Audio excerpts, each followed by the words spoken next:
Welcome into a Top 5 Tuesday edition of Main Street Sports Today, presented by the Tennessee Orthopedic Alliance of Columbia. I'm Maurice Patton alongside Wade Neely. Going to take you through the next couple of hours of local, regional, and national sports as we do every day from 2 to 4 p.m., some combination of me, Wade, and Chris. Today it's just the two of us. Wade, what's up? Just the two of us. Yeah, something like that. Man, things are good. The sun is out. The sun is shining.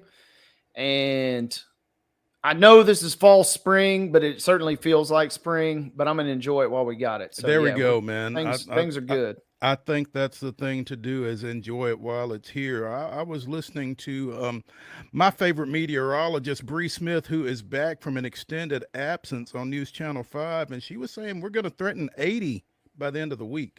Ooh. And I'm here for it. Yep. Sign me up for that. Should be a good rest of the week. And, I mean, Punxsutawney Phil did tell us, spring was supposed to come a little early. So maybe he was right. Maybe he's on to something this year. I'll take it. I will absolutely take it. We got a big show today. Going to visit in the 3 o'clock hour, as we do virtually every Tuesday, with the Blue Raider voice, Chip Walters, as he gets ready to pack up and head to Huntsville. I guess he's still in Murfreesboro at this point. But we're going to check in with him as he gets ready for the Conference USA basketball tournaments down there, both the men and the women, and lets us know what else is going on in the world of Middle Tennessee State athletics. We will be chatting later this hour with our friend NUBYJAS WILBORN, who covers the Titans for SI.com, and hopefully he can get us up to date on who's here and who's gone. We certainly know of one person who's apparently gone, and a little heartbreaking, but if you were really paying attention, it's not a great shock, but we'll get into that more later in the show. Also going to talk a little high school hoops again. Headed back to Murfreesboro tomorrow for week 2 at the Glass House. The boys basketball state tournament starts up with Class 4A and Class 1A quarterfinals on Wednesday. Class 2A and Class 3A quarterfinals on Thursday. Semis Friday, championship Saturday. We will be talking about some of that. And college hoops. All-America teams are starting to come out, and we'll be talking a little bit about at least one of those. And this week's Associated Press Top 25 for men and women. And, teams are starting to make their way into the NCAA bracket, which will be announced this weekend. And a couple of championships decided last night, one in particular that we'll talk a little bit about. So a lot going on. Also, again, it's Top 5 Tuesday. Wade and I will be giving you our top 5 sports skirmishes. And as you've probably noticed, if you've been paying attention for any period of time, our top 5 is usually related to something that has taken place over the past few days leading up to Tuesday. And I'm sure you can kind of figure out the genesis of this one. So Wade and I will give you our top 5 sports skirmishes at the end of the show. So be thinking about yours. Shoot us a tweet or a text or whatever, and let us know what's a sports skirmish that pops into your mind when you hear the phrase. So yeah, because we inevitably leave a little bit on the cutting room floor, right? Oh, absolutely. There are some bones that there's more meat on than others. I think there's plenty on this one. So looking forward to yours and to sharing mine. But yeah, that's what today's show looks like. Wade, you ready to rock? Let's do this thing. Let's do it, as the great Tone Loke would say. Let's give you yesterday's results and today's schedule on the rundown. This is the rundown. All right, ladies and gentlemen, we begin the rundown with baseball scores, and we got a lot of them, so buckle up. Lawrence County defeated Ada, Oklahoma 8-1 yesterday. It was 7-2 CPA, a winner over Austin, Alabama. One-run ball game goes in favor of Maryville, 2-1 over BGA. Also 2-1, it was Blackman over Creekwood yesterday. Davidson Academy picked up an 8-4 win versus Brookwood, Alabama. Buckhorn, Alabama blanked Green Hill 4-0 your score there. Clarksville, a 6-1 winner versus Clarksville Academy. Henry County put up 10 runs, none for Clarksville Northeast. Nice shutout there for Henry County. Columbia with a 7-5 win over Dixon County. Culleoka wins a slugfest 13-10 versus Wayne County. Davidson Academy wins it 8-5 versus DeSoto Central. That's out of Mississippi. Good win for Davidson Academy there. 6-4 was the score as DCA knocked off Destin, Florida. Eagleville defeated Gordonsville by the count of 12-5. Spring Hill with a 1-0 win, low-scoring affair versus East Hickman last night. Sycamore 3, East Robertson 2. Zion Christian wins at 11-3 over Franklin Road Christian. Friendship Christian was a 4-0 winner versus Madison Academy, Alabama. And it was Greenbrier 3, Gallatin 2. Forest defeated Giles County last night. Tough start for the Bobcats as Forest got them, again, 8-3, your final there. Good Pasture 18, Clarksville Christian 1. Lipscomb Academy 7, Gulf Shore 0. Mount Pleasant puts up 16 runs, just 4 for Hampshire. Good win for the Tigers there. Harpeth 11, White House 3. Hillsboro 6, Hume Fogg 3. Independence was an 11-1 winner over Page. Watertown, well, 3 touchdowns worth, 1-0 over Jackson County yesterday. My goodness. The bets were booming. Booming for Watertown over, again, Jackson County yesterday. 17-0 as Lawson defeats Hunters Lane. Lebanon wins the Squeaker 7-5 versus Soddy Daisy. Loretto blanks the Middle Tennessee Monarchs. 10-0 was your final there. Madison Academy, Alabama 2, Lebanon 0. Shelbyville puts up 16 in a 16-5 win versus Central Magnet out of Murfreesboro. Nolensville 1-0 win versus Franklin. Wilson Central defeated Northside, Alabama. 8-2 was your score there. Final few baseball scores here. Coffee County 7, Oakland 3, Orange Beach, Alabama 10, Lawrence County 0, Middle Tennessee Christian 11, Providence Christian 0. One-run ball game as Ravenwood edged Brentwood 4-3. Cascade knocked off Richland 8-0. Riverdale, a 4-3 winner over Mount Juliet. Upperman took care of Smyrna 13-0.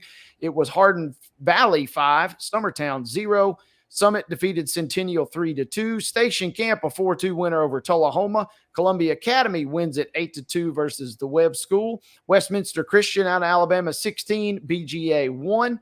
White House Heritage wins a nail-biter 2-1 versus Portland. And final baseball score yesterday, Hillcrest, Alabama 1, Friendship Christian 0. And Wade Neely gets the complete game shutout victory going the distance with the baseball scores from yesterday. Congratulations to I need him. a fan, folks. In softball action on Monday, Centennial with a 3-0 win over Bradley Central. It was Columbia Central 12, Hickman County 3. Zion Christian with a 10-0 shutout victory over Franklin Road Christian, in which South Alabama signee Ashlea Coble notched her 500th career strikeout. Congratulations to Ash in that one. Gallatin with an 8-3 win over Wilson Central. It was Gordonsville 3, Riverdale 0, Greenbrier 9, Joe Burns 8. Soddy Daisy with a 7-2 win over Lebanon. Mount Juliet edged Smyrna 6-5. Murfreesboro Central did not edge Laverne 22-4. The score there for the Lady Tigers. Oakland 9, Eagleville 1. Polk Prep with a 7-2 victory over McGavock. Manatee, Mississippi 2. Ravenwood 0. Richland with an 11-1 win over Mount Pleasant. Siegel Downs, Stewart's Creek 10-0. It was Summertown 14, Lenoir City 0. Summit 7, West Union Attendance Center, I believe that's out of Mississippi, 0. Summit also defeated Cleveland 9-4, and Walker Valley downed Ravenwood 5-2. On the pitch, Columbia Academy's boys with a 4-1 win over Agathos Classical. Coffee County blanked Middle Tennessee Christian 6-0. Also, Rockvale with a 9-0 win over Hickman County, and Ross View with a 9-0 win over White House. Boys, oh, go ahead, Wade. Oh, sorry. I'll hop in here as Go ahead. boys basketball. These will be before we go on the air from Murphy Center tomorrow. 4A action. Maryville and Cookeville tip off the boys championship again at the Murphy Center. They begin at 9:30 tomorrow. Also, 4A action includes Brentwood versus Bartlett at 11 a.m. Rossview versus Morristown East at 12:45. Baseball baseball schedule coming your way. These are today now. Is that correct? That is correct. Today, yes. Today's games include, we'll go through these mostly in chronological order. Father Ryan at Brentwood Academy set for 4 p.m. Wilson Central will take on Madison County, Alabama at 4:30. Also at 4:30, Upper Men is at Rockvale. Lawrence County versus I like that. Upper Vale versus Upper Vale. Just combine them both. Why don't you? Lawrence County versus St. Michael Catholic. And then these games are at 5. Fairview at Culleoka. Harpeth at White House, 5:45. Springfield is at Greenbrier, 5:30.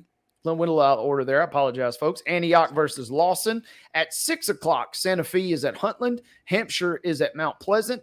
Jackson County is at Watertown. Now we get into 6:30. Starting to creep on into the last little bit of sunlight here in the day. Creekwood at Clarksville. Laverne versus Coffee County. The Webb School is at Columbia Academy. Marshall County is at Loretto. Providence Christian at Middle Tennessee Christian.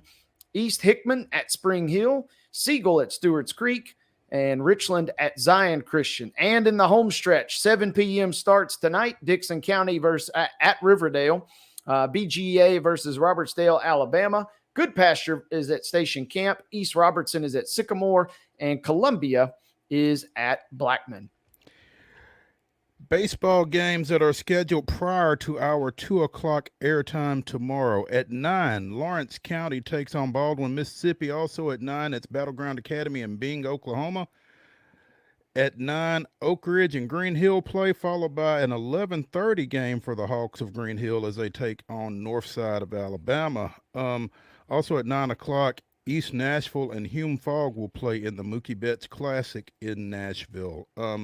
Also a 9 o'clock start for Wilson Central and Tuscaloosa County out of Alabama. Moving through the morning, 11:30, Lawrence County plays New Hope of Alabama at 12. Oh, wait a minute. Also a 9 o'clock game as Christ Presbyterian Academy takes on Tuscaloosa Central of Alabama. At 12 o'clock, it's Page at Independence. 2 o'clock starts for Summertown and Friendship Christian, as well as McGavock and Lawson. Let's see. Softball action today. 4 o'clock first pitches for Fairhope, Alabama and Centennial. For Hemley of Texas and Ravenwood. And for Davidson Academy and Summit. At 5, it's Columbia Central traveling over to Hohenwald, taking on Lewis County. Also at 5, Perry County visits Mount Pleasant. Spring Hill is at Shelbyville. At 5:30, Pope Prep goes to Station Camp. That's a short trip. Also at 5:30, it's Community at Murfreesboro Central. Cascade at Blackman. Clarksville Northwest is at Henry County. At 6, Centennial faces Lafayette of Alabama. Also at 6, East Hickman is at Culleoka. Columbia Academy travels to Eagleville. Middle Tennessee Christian is at Laverne. Fairhope of Alabama takes on Lebanon. Huntsville, Alabama takes on Ravenwood. At 7, it's the Lady Knights at Rockvale. And at 8 o'clock tonight, Lewisburg of Mississippi faces Lebanon. Don't want a pot of coffee for the 8 o'clock start tonight. Yeah. As we wind down the stretch here, schedule for boys soccer. Independence is at Murfreesboro Central Magnet. That kickoff, these kickoffs are set for 5 o'clock. Clarksville Northwest at Springfield. Columbia Academy at the Webb School. Clarksville Academy will travel to Cheatham County for a 6 p.m. showdown. The rest of these 6 as well. Middle Tennessee Christian is at Community. Zion Christian at Dixon Academy. And Spring Hill at Nolensville. County at Culleoka. Do we got a county for that by chance? We don't have a county that I'm aware of. Let me double check that. Yeah, I'm going to do a quick come back cursory check here. Looks like that might be Hickman County. That makes sense. Could be. Don't hold us to that. Yeah. We're flying a little blind here, but county, either way, it's going to be a county school versus Culleoka at 6 p.m. tonight, but we think Hickman County. 7 o'clock kickoffs tonight. Clarksville at Beach, Shelbyville at Columbia, White House at Gallatin, Fairview is at Harpeth, Father Ryan is at Hendersonville. Greenbrier will travel to Hunters Lane this evening. Liberty Creek at Macon County. Oakland will host Smyrna. Riverdale will entertain Laverne tonight. And Stewart's Creek will host Siegel. And rounding out your boys' soccer schedule tonight will be Blackman at Wilson Central. Women's college basketball. Austin P is taking on Florida Gulf Coast. That is a 6 p.m. tip-off that can be seen on ESPN+. And in the NBA tonight, the Wizards are at the Grizzlies. Only a game a fan of either of those two teams, and I don't even know if the fans of those two teams could love that one. But the Wizards and the Grizzlies will get it on in Memphis tonight at 7, and you can see that game, folks, on Bally Sports South. That's Florida Gulf Coast, not to be confused with Dunk City. I don't think the women have quite adapted that that nickname, but at any rate, that is your rundown.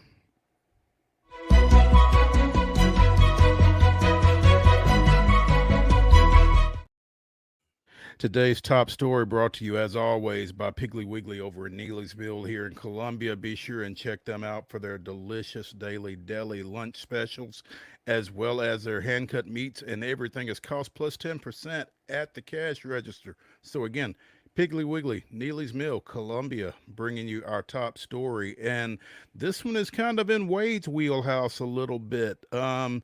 University of Tennessee Southern earlier today announced women's basketball coach Billy Evans is retiring after 6 seasons at the helm of the Firehawks/Redhawks.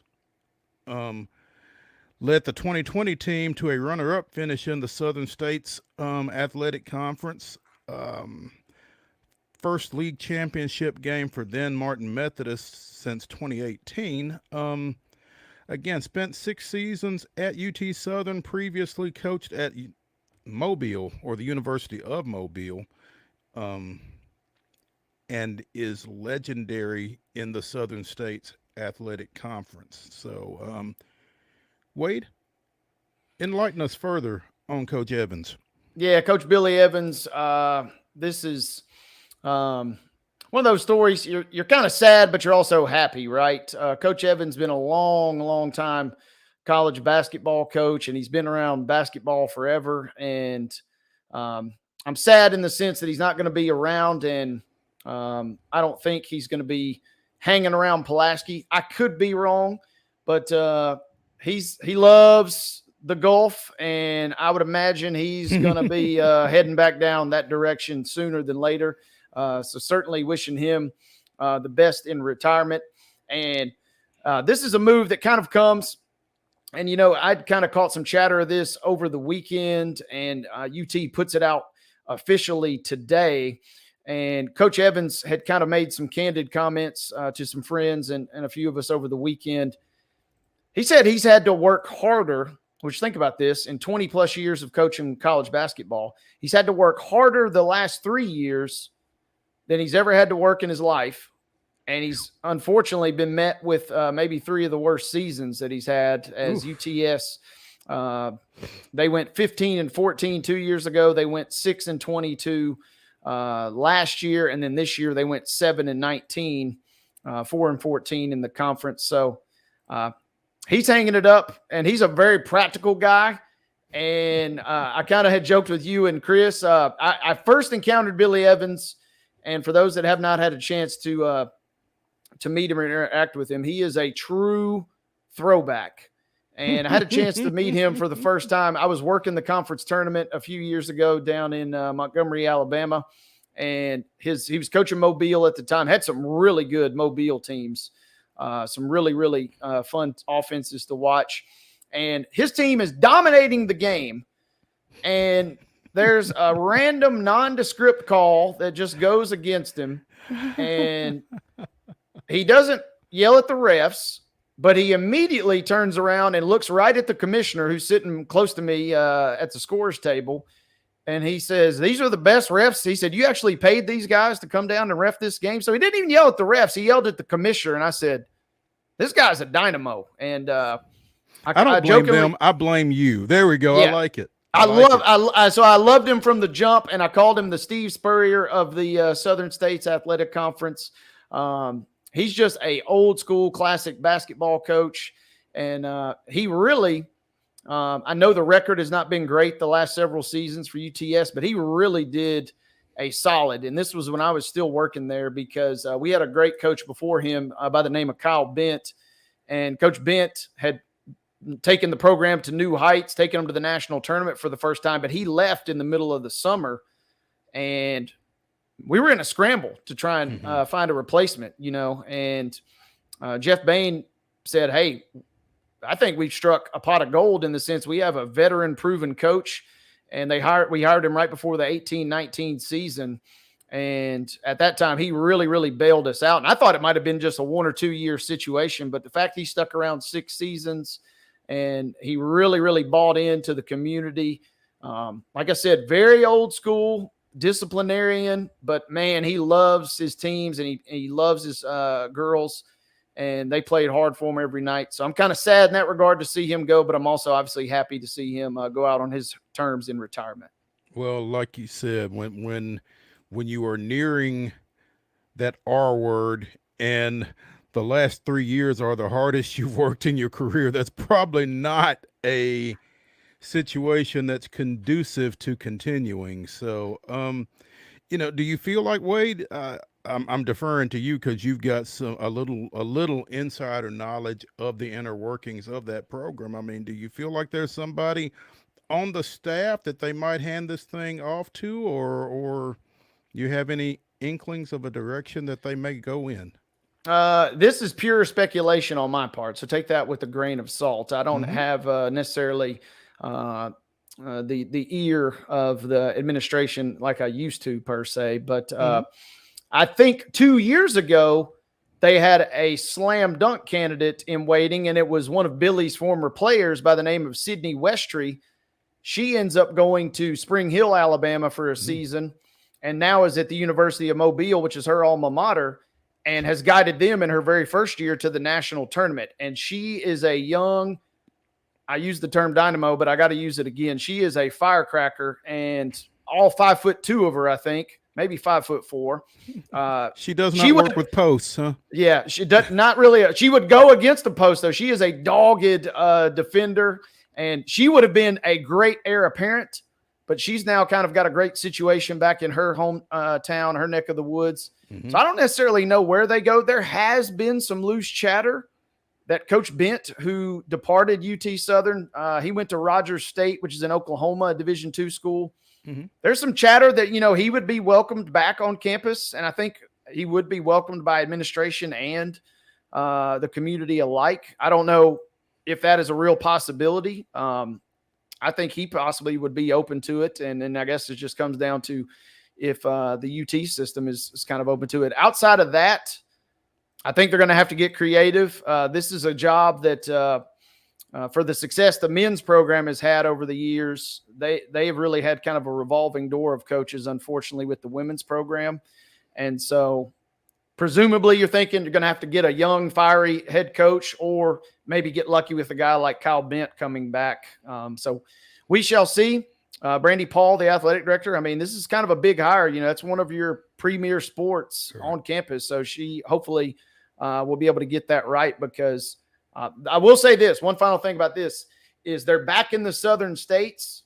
And for those that don't follow NAIA basketball, that is a much easier conference than the conference they were in the last 3 seasons in the Mid-South. To give you some context, Mo, there are 7 Mid-South schools this year, and 5 of the 7 made the national tournament. And Bethel, which is in Tennessee, over in West Tennessee, they're a good program. They've been to many national tournaments. They went winless in the Mid-South this year. They had a bit of a down year, but they did not win a single game. So it is a murderer's row. But now you have a much easier path. So in turn, I think that should attract probably a bigger pool of candidates now. Let me ask you this, Wade. Chris and I talked a little bit about this when the transition from Martin Methodist to UT Southern was made, felt like that might make recruiting a little easier. Has that been the case, do you feel like, or has that been anything that anybody has really addressed conclusively one way or the other? Yeah, that's the great question. And that kind of was or is still the question, right? And I will say this, that a few key programs and few key coaches, that's been their main pitch. I know the golf program, especially, their coach is a guy named John Doherty. And that's his big selling point is, hey, you have a chance now to be a part of the UT system. And, that means a lot to some kids, the fact, you're not obviously playing in Knoxville. You're not even playing in Chattanooga or Martin, but the fact you're still going to get a UT diploma means a lot to some. Now, some coaches have kind of just continued. They didn't really recruit locally or regionally as much anyway. But I think it's got to help. It's just a question of kind of how each coach or each program kind of attacks that, I think. Okay. All right. Hey, when we come back to the Lee Company Studios here on Main Street Sports Today, presented by the Tennessee Orthopedic Alliance of Columbia, we will be joined by Titans writer NUBYJAS WILBORN again. If you've not heard, there's some ugly vibes around Titans country right now, but hopefully NUBYJAS is going to give us a reason to believe when we come back. So stay with us after this break.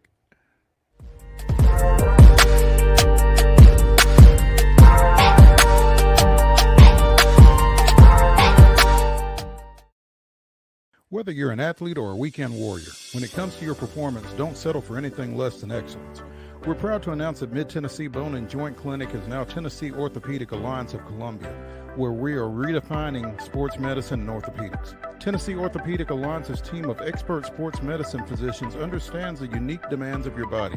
TOA Columbia specializes in personalized orthopedic care, offering state-of-the-art treatments for everything from sports injuries to joint replacements.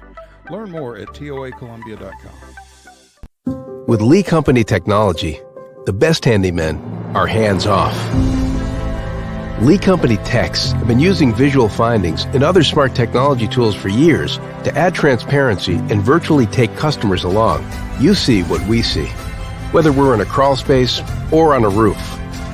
With Lee Company, technology helps us help you, no matter what's happening in the world or at your house. Jones & Lang Sporting Goods here in Columbia has been outfitting teams, officials, and anybody else from T-ball to college for 50 plus years. Be sure and check them out at 931-388-8060 or online at jonesandlang.com. Jones & Lang Sporting Goods, the look of a winner. Zion Christian Academy, zioneagles.org or 931-388-5731. You can schedule your appointment. Go tour their campus. It is beautiful over there, and you're definitely going to want to see it. Again, it's zioneagles.org. Give them a call, 931-388-5731, and schedule your tour today. Custom Stone Handler supplies over 600 distributors and suppliers with quality stone products. Along with River Stone, we produce and distribute over 100 building, landscape, and other bulk products. Our goal is to provide quality products, service, and partnerships to ensure our customers' success. We firmly believe that the measure of any person or company is how they treat other people and customers. Give them a call at 931-490-4990 or visit CustomStonehandlers.com. A game without a crowd is just a scrimmage. A performance without an audience is just a rehearsal. Without your presence, high school sports and the performing arts aren't possible. Ensure that these essential extracurricular activities continue to enrich the lives of students in Tennessee. Purchase a ticket to your local high school's game or performance. This message presented by the TSSAA.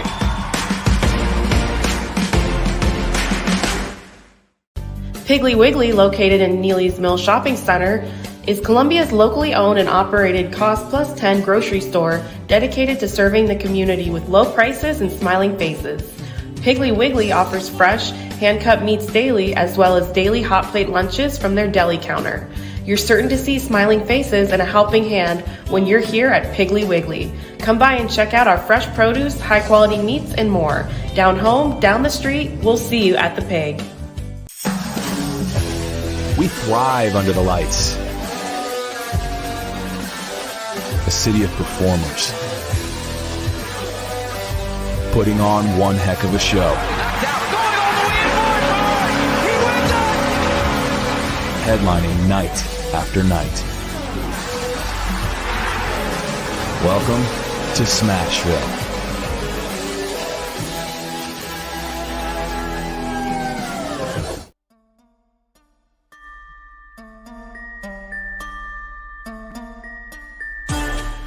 Welcome back to Top 5 Tuesday here on Main Street Sports Today, presented by the Tennessee Orthopedic Alliance of Columbia. I'm Maurice Patton, that's Wade Neely, and joining us now is Titans writer for Sports Illustrated, SI.com, NUBYJAS WILBORN, who is trying to keep up with the revolving doors out at St. Thomas Sports Park right now. NUBYJAS, what's up? Man, trying to figure it out, brother. I appreciate y'all having me on, man. It has been a grind with free agency coming, free agency going. It's a lot, brother, but we here. and I know this is your first off season with the Titans, but NUBYJAS, it feels like there's more movement this year, and I don't know if that's the first full season with Ran Carthon with the new coaching staff. I don't know if that's it. I don't know if it is more, but it feels like a lot more movement than we've seen in previous years with the Titans. Well, and it's tough for me to gauge because, again, I'm still new, but I don't know how many times teams have 24 to 27 free agents. I think 24 unrestricted. I think 3 others were the EFRA thing, which I'm still learning all these terms and technicalities of the NFL. A lot of definitions you learn beyond the football field. Mm-hmm. But essentially, they got a group of guys who were all contracts coming up at the same time. Plus, depending on which site you believe, anywhere between $70 to $80 million in cap money to spend. So, yeah, there's going to be a little bit more movement than normal. Also, like we mentioned, getting a new coach staff, one of the things that Ran Carthon talked about with Brian Callahan coming in, hiring Denard Wilson at defensive coordinator, hiring Nick Holtz at offensive coordinator, and having all these other guys is that each position group going into the draft basically did these video mock-ups of what they believe an ideal player for their position group looks like, right? So each coaching position, linebackers, obviously offensive linemen, by the way, all the guys talk about how they were blown away by Bill Callahan's cut-up film of what a good offensive lineman comes back. And I talked to some guys who were in there who said, hey, I thought I had an idea of what offensive line play was and what offensive line play was. Oh, no, I didn't know ish until I saw Bill Callahan do his thing. Well, I would say there's a lot of new moving parts where maybe a guy who fans like, maybe the coaching staff doesn't like as much. Maybe a guy who's, let's say, 34 may not be as high on the new coaches list, even though he may have had the stats last year. All right. So there we go.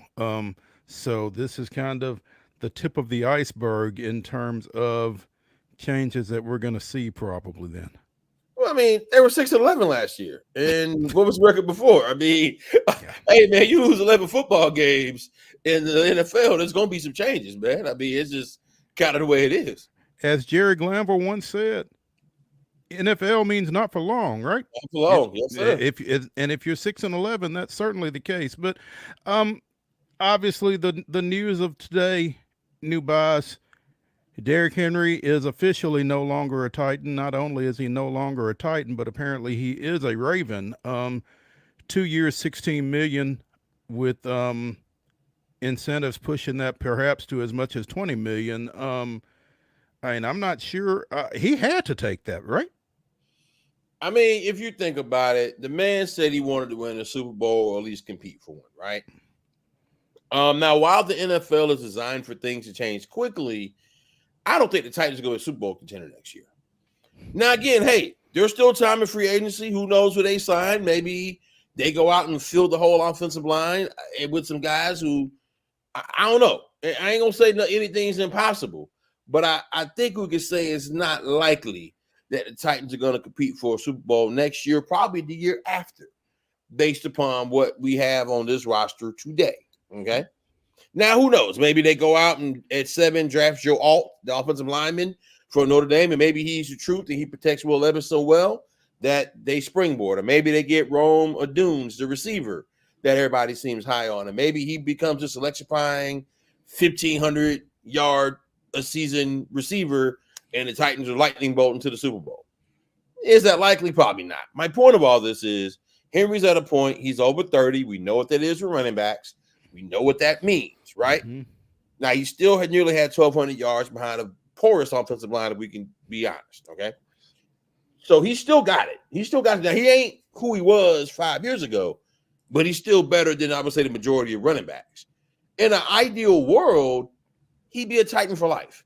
I think if the world were fair and not so cruel, he would be a Titan for life.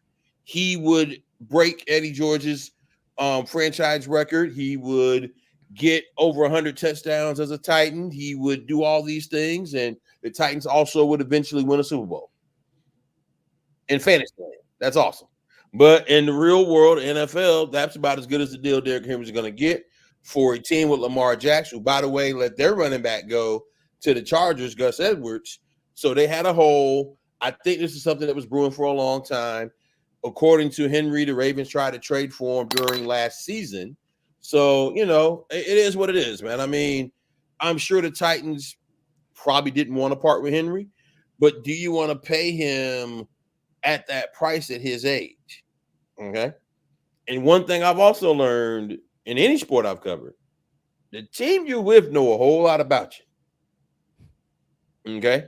Mm-hmm. And I'm not, listen, Derrick Henry obviously takes care of his body way better than I do, or even than any of us, you know, maybe not Wade, but you know, but for the rest of us, man, he definitely takes care of his body better than all of us. And he definitely takes care of himself, hasn't had a lot of injuries.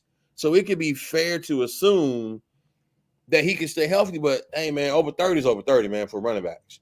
Right. And I can see why the Titans moved on. It's unfortunate, but also I can see why he moved on. Because what if the Titans shown him, when's the last time they were in the playoffs? Was that 2020? 21. Right? 2021, okay. Yeah.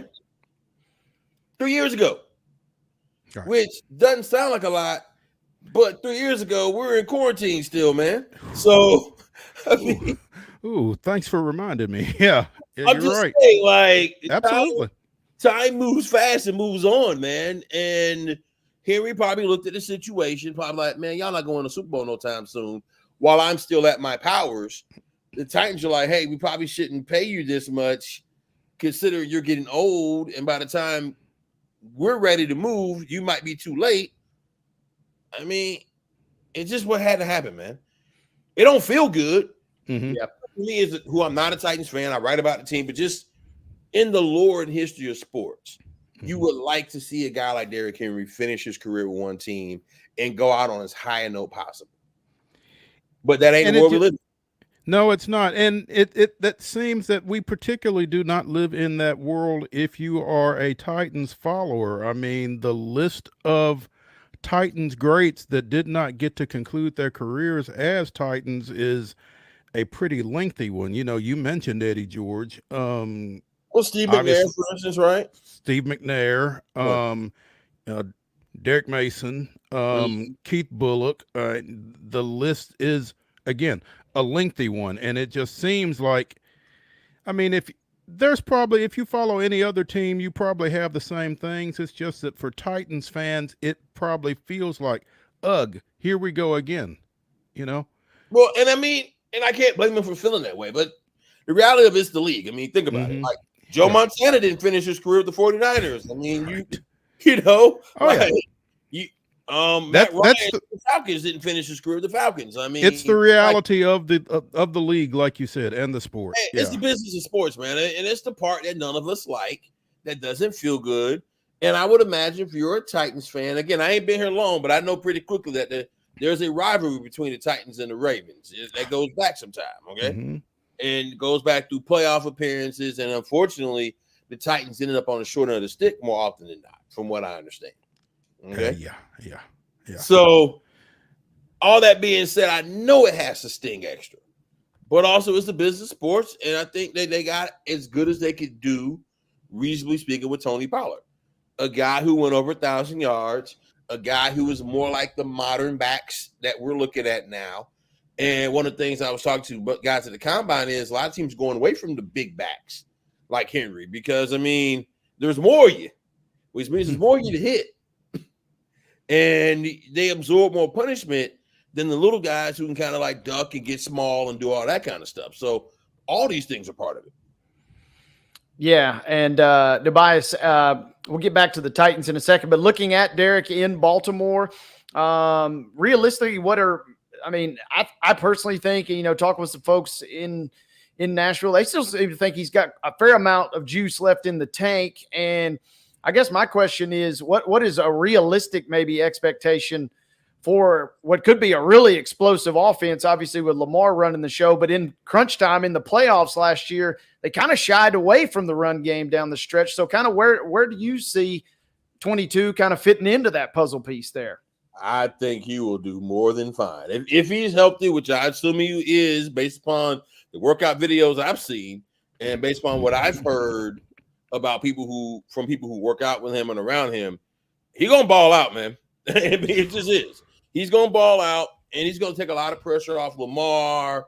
That's going to be a totally different offense. I think they're going to be better. I mean, again, they went to the AFC Championship game last year, right? And had to plug in. I mean, Edwards ended up being the guy, but they had to plug in 2 or 3 different running backs at times. Yeah, that's what I'm saying. So if you get a guy like Henry who's consistent and healthy, I mean, come on, man. Sky's the limit for him. Now, of course, when it's all said and done, there is that guy up there at Kansas City up there that wearing that old red uniform there.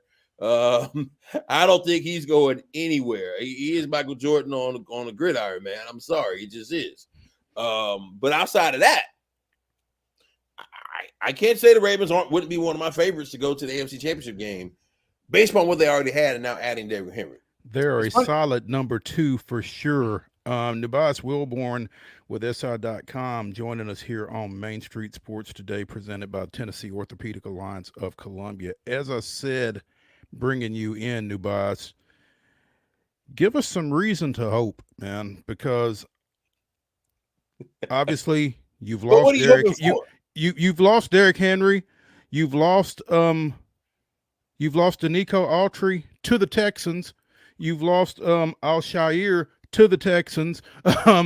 But you've brought in some intriguing pieces. You mentioned Tony Pollard, but you've also got Lloyd Cushenberry. We talked a little bit about him yesterday.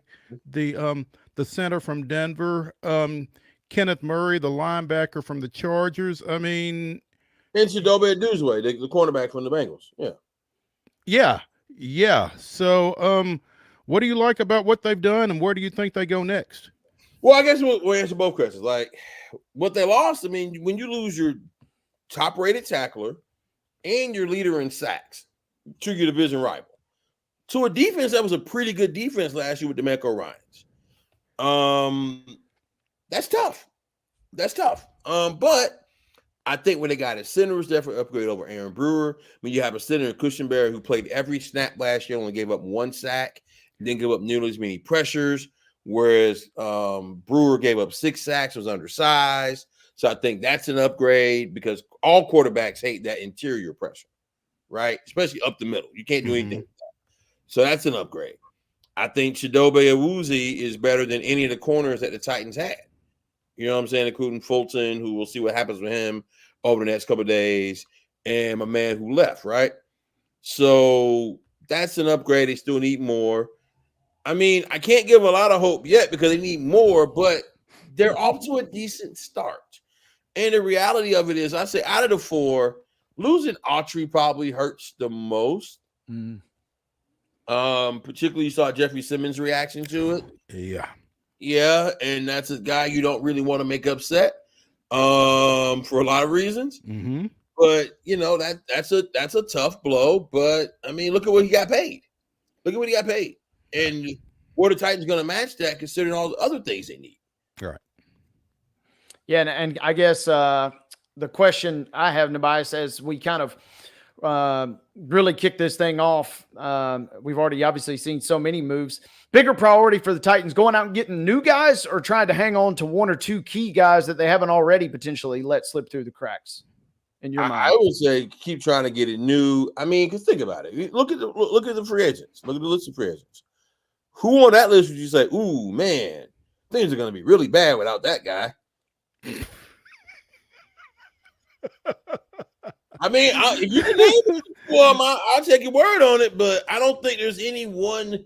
I mean, what, Ryan Tannehill? I mean, you're not going to keep him anyway, right? I mean, what, Christian Fulton? We talked about him. I mean, some of those offensive linemen. I mean, who really on that list of guys from what you've seen of them play? It's like, man, boy, it's going to get real bleak if we don't have him. So I think getting new people, but also seeing what the coaching staff says about the guys they have, because, hey, maybe some of those offensive linemen, maybe they can get better under Bill Callahan, for instance. Maybe some of those DBs, Denard Wilson has an extended relationship. Maybe they can get better over him. Maybe a Westbrook Akine can get better with Tyke Tolbert as the wide receivers coach, right? Maybe. But I can't really think of anybody who's like, oh, man, dog, man, it's going to be real ugly if they don't have that guy. So I would say try to build with new people, try to keep what you can, and really try to get ready for the draft. Because I don't think they're going to spend all their money in free agency up front. They've already kind of hinted and said they're going to hold back a little bit of money because that's how they got DeAndre Hopkins last year. So remember, there are going to be some guys who are going to be late signees. Particularly, look at what these wide receivers are getting out here, like Darryl Mooney, who was on the Titans list. Look at the money he got, man. That's a lot of money for a guy I think only had like one touchdown last year. Yeah, 3 years, $39 million. Yeah, that's a lot of money. Yeah, Gabe Davis as well. Right. Well, Gabe Davis, another guy who the Titans were rumored to be looking at, right? And look at the money he got. Well, also, here's the other thing. We talk about all the money the running backs got, like Saquon and all those guys. And Darryl Mooney and Gabe Davis got more than all of them. It just tells you where the game's going, dude. It just as a collective. It tells you where the business is going. For the Titans, I mean, they're in a tough spot, man. I mean, they're not good. I mean, there's no way around it. There's no nice way to put it. I think a lot of their questions will be answered when we find out how good Will Levis is. You know, NUBYJAS, you also make an interesting point, and I guess I'm curious what you have learned or gleaned strategy-wise with the offensive line. It was nice to see them kind of make a splash, as much as an offensive line can be splashy, I suppose. But that was a nice pickup because there's another side of this where you could have maybe just rested on your laurels and said, let's see what Bill Callahan can do to improve the guys we already have. And I think that's one strategy to do it. And who knows, maybe it could be a decent strategy, but it was refreshing to see them at least say, all right, we at least acknowledge that we have a little bit of a problem and have to go in and fix it. We may not be able to sign a whole new set of 5 guys. We may have to plug and play with what we got, but at least going out and getting 1 or 2 to maybe kind of kick things started seemed a little refreshing to me. Oh, yeah. No, I mean, I thought it was a great move. I thought it was a good move getting Cushenberry. He comes highly recommended. The guy's got game. And like I said, he's an improvement over what they had in Brewer. Now, they still need help, but also I do want to see what Bill Callahan can do with some of these guys. I do, because here's the thing. Go look at what he did in Cleveland. They did not want to let him go. Kevin Stefanski did not want to let him go. If it would not have been for Brian being his son, Bill Callahan is still in Cleveland, man. Yeah. Or he would have had him retired. You know what I'm saying? Obviously, you don't want to hold nobody hostage. They weren't going to keep him from working with his son. But let's just say Brian Callahan had to take care of my man Kevin Stefanski on that one. So, and you could see where a lot of those Browns offensive linemen got better with Callahan, both in little things like footwork, hand positioning, a whole bunch of stuff that I wouldn't know nothing about, but they do. And just little things that they do that he can get people better if they buy it. Now, of course, you got to buy into it and all that stuff. Who knows? You got to train it off season. But there's a chance that line can get better just by having Callahan as a coach. And to me, of all the moves the Titans have made, I still say that is the best thing that they've done is getting that man as offensive line coach. NUBYJAS WILBORN joining us here on Main Street Sports today, presented by the Tennessee Orthopedic Alliance of Columbia. NUBYJAS, we appreciate your insight as always and look forward to catching up with you again here soon as free agency, among other things, continue with the Titans. Be good, boys. Thank y'all. Hey, you do the same. Hey, when we come back here on Main Street today, we're going to talk a little high school hoops. Mr. and Miss Basketball will be presented later this afternoon over at Murphy Center. We'll refresh you on who the candidates are for those and who's not one. Hello. And more here on Main Street Sports today in the Lee Company studios. Stay with us after this break.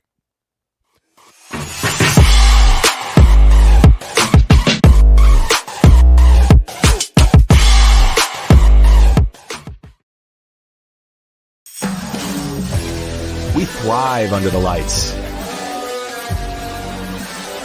A city of performers. Putting on one heck of a show. Headlining night after night. Welcome to Smashville.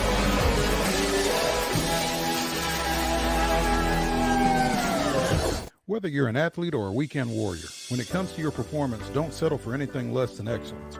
We're proud to announce that Mid-Tennessee Bone and Joint Clinic is now Tennessee Orthopedic Alliance of Columbia, where we are redefining sports medicine and orthopedics. Tennessee Orthopedic Alliance's team of expert sports medicine physicians understands the unique demands of your body. TOA Columbia specializes in personalized orthopedic care, offering state-of-the-art treatments for everything from sports injuries to joint replacements. Learn more at toacolumbia.com.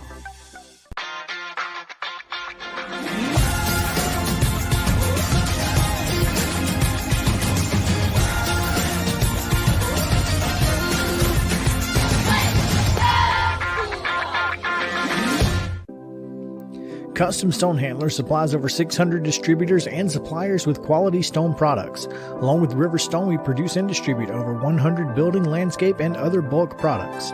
Our goal is to provide quality products, service, and partnerships to ensure our customers' success. We firmly believe that the measure of any person or company is how they treat other people and customers.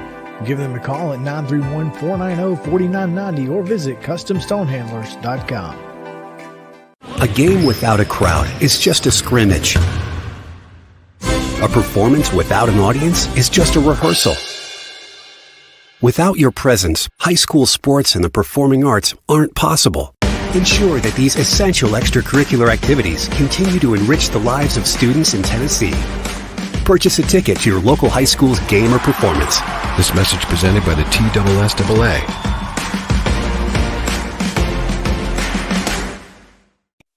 With Lee Company technology, the best handymen are hands-off. Lee Company techs have been using visual findings and other smart technology tools for years to add transparency and virtually take customers along. You see what we see, whether we're in a crawl space or on a roof. With Lee Company, technology helps us help you, no matter what's happening in the world or at your house. Piggly Wiggly, located in Neely's Mill Shopping Center, is Columbia's locally owned and operated Cost Plus 10 grocery store dedicated to serving the community with low prices and smiling faces. Piggly Wiggly offers fresh, hand-cut meats daily as well as daily hot plate lunches from their deli counter.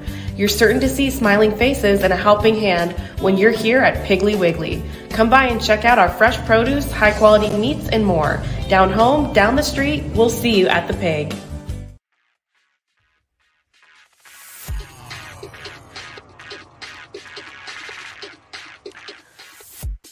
Top 5 Tuesday here on Main Street Sports today, presented by the Tennessee Orthopedic Alliance of Columbia. Wade Neely, Maurice Patton, getting ready to swing into a little high school basketball because the boys' state tournament starts up tomorrow, bright and early, 9:30, with Class 4A quarterfinal action at the Murphy Center, Maryville and Cookeville.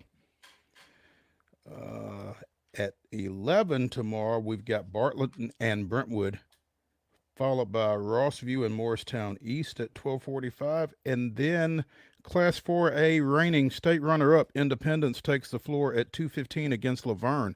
Matchup of two mid-state squads. So, Wade, of those four, which one are you most looking forward to tomorrow? You know, let me pull this back up here. The because I had a question for you, Mo. Let me get back to that first. I had a question for you. Mm-hmm. You and I were there all last week. You and I are going to be there all this week. And it just kind of entered my brain. What percentage of the TSSAA staff are they at all at D2 as well? I've never been to the D2 tournament, to be honest, so I don't know what the staffing is like in Cookeville for the state. I'm just because I was just thinking, I was like, hey, we're grinding through last week. We're going to grind through this week. But I'm like, man, if they were ripping and running for 2 weeks before us, 3 weeks before us, holy smokes, man. Yeah, because you've got the D2 tournament, you've got the girls tournament, you've got the boys tournament after 2 weeks of wrestling state tournaments, by the way. And there's like middle school mixed in there too. I'm sure there's at least 1 or 2 guys or girls that cross over and work that in some capacity, right? Yep. They I would not advise looking for them on Sunday. No. No. So yeah. And so you mentioned also back to 4A. I haven't had a chance to see really any 4A teams up close this year. Ironically, outside of Bartlett, who I've seen just on social media, I would just give them based on the buzz factor, the nod. Maybe they're the team to beat. But then again, who knows? They had to survive a crazy game. I think it was in their regional semifinals. So I obviously would love to see Independence make some noise. Laverne's kind of cool that they're going to the tournament as well. So 4A is kind of wide open, in my opinion, even though it is the highest classification. And, like we saw with the girls, Bradley Central kind of dominated. I wouldn't be shocked if 4A is maybe one of the more wide open ones that we see this week. I think it'll certainly be more wide open than 4A girls. I don't think there is a Bradley Central in 4A. Bartlett, as you mentioned, comes in at 31-4. They've got the most wins of anybody in the field. Independence is 29-6. Laverne making their first ever appearance. So congrats. I would figure they would be your favorite, Wade, the Wolverines. I mean, I got a little love for Laverne. We, I got to support the Wolverines where I can. I think we're in line for a good one. And like you said, Bartlett could be there, but it feels like, Mo, and you can obviously speak to this better than I. It feels like there's, even in the years when you think you've got it figured out, the boys tournament more so than the girls, there's always an upset or two. It seems like a little more parity on the boys side.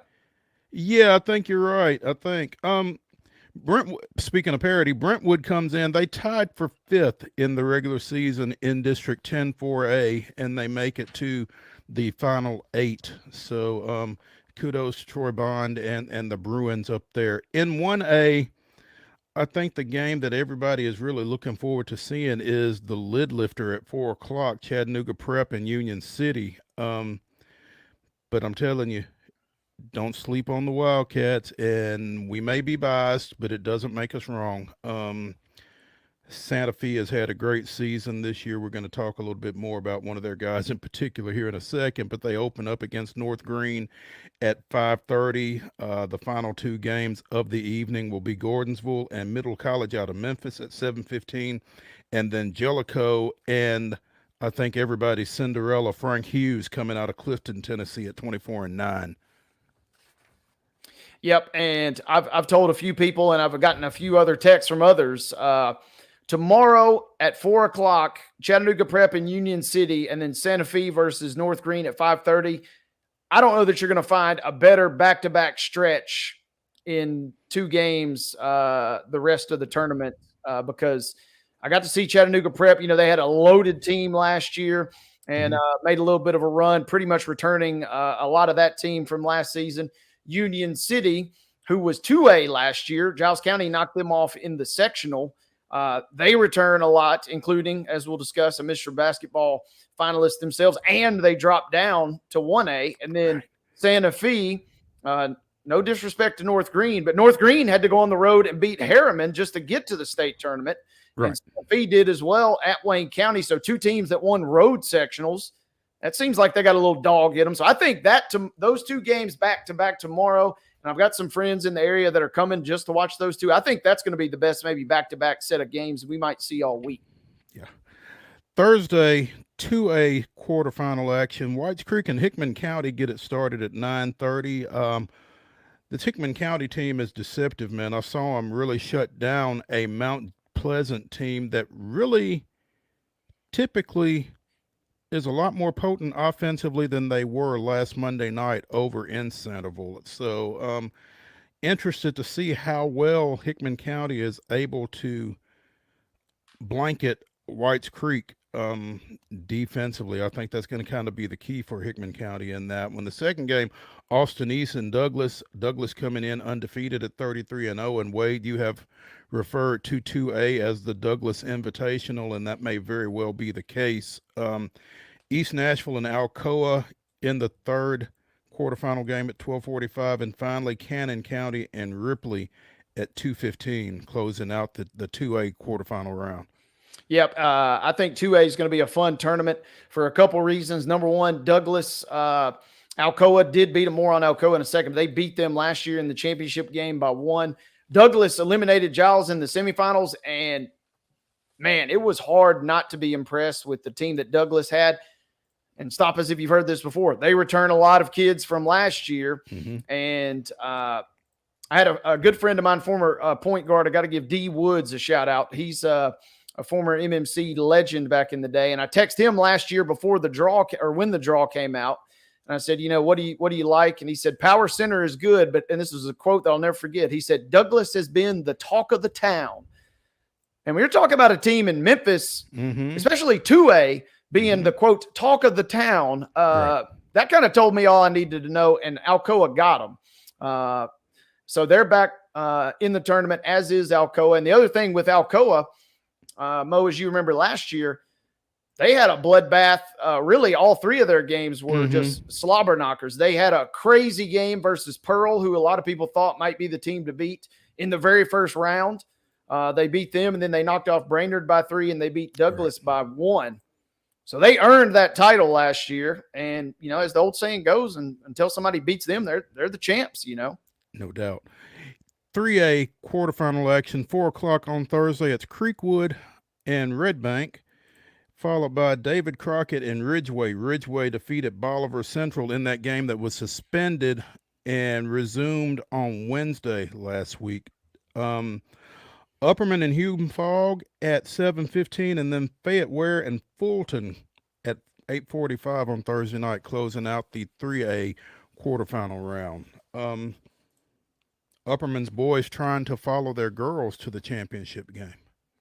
That would be electric if they could pull that off. And I'll be curious. I haven't had a chance to see Cannon County. Obviously, they have made some noise, and obviously making it to Murfreesboro. They had to go into a hostile Loretto a couple of weeks ago and pulled out a big win.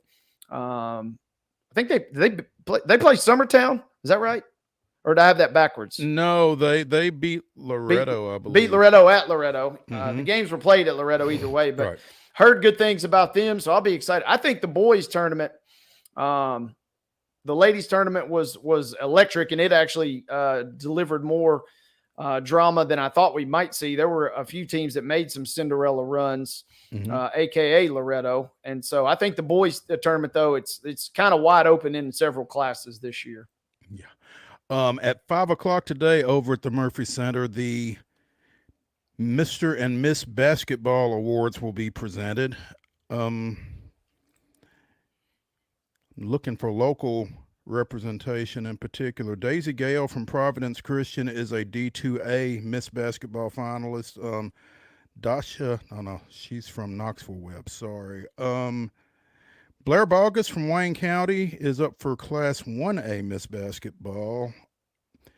Murfreesboro Central's Addison Melton and White County's Celeste Reed are both 3A finalists. I guess you saw Melton, didn't you, Wade?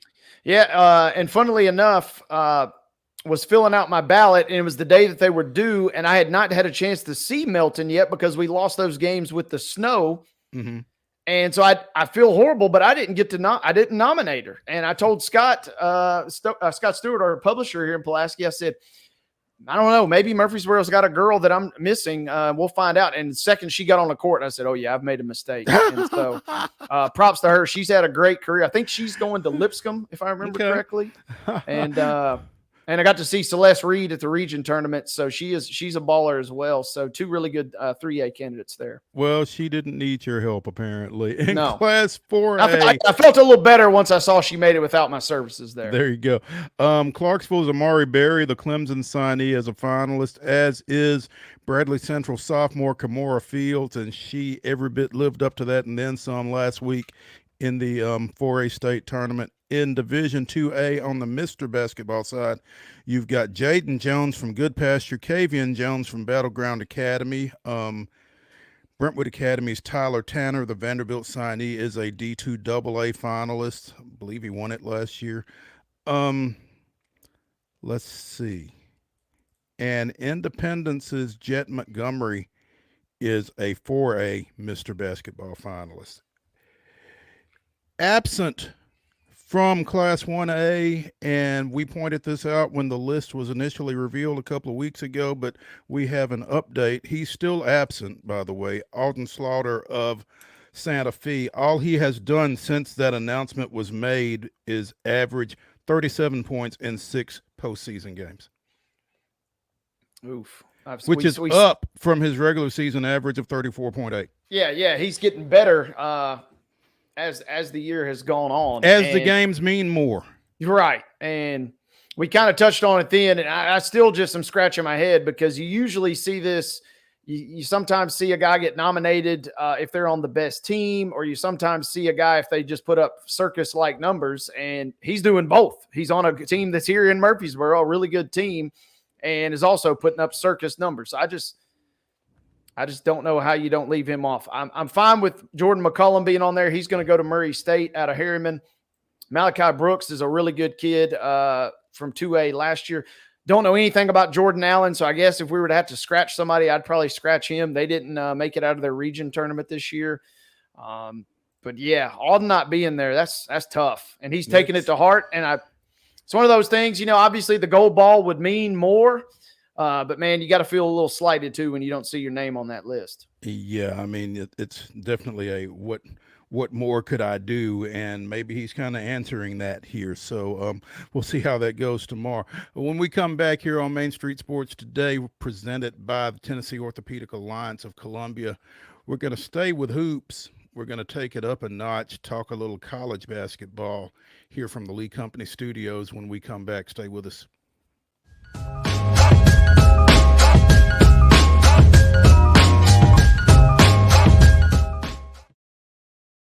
Welcome to Protein Snack Shop, your destination for healthy and delicious low-carb snacks. Our specialty lies in providing protein-packed desserts that are perfect for those following a keto diet. Our products are made with high-quality ingredients, ensuring that you can satisfy your cravings without compromising your health goals. From a variety of flavors and options to choose from, you can enjoy guilt-free snacking while staying on track with your fitness journey. Don't miss out on our limited time offer. Discover Protein Snack Shop today.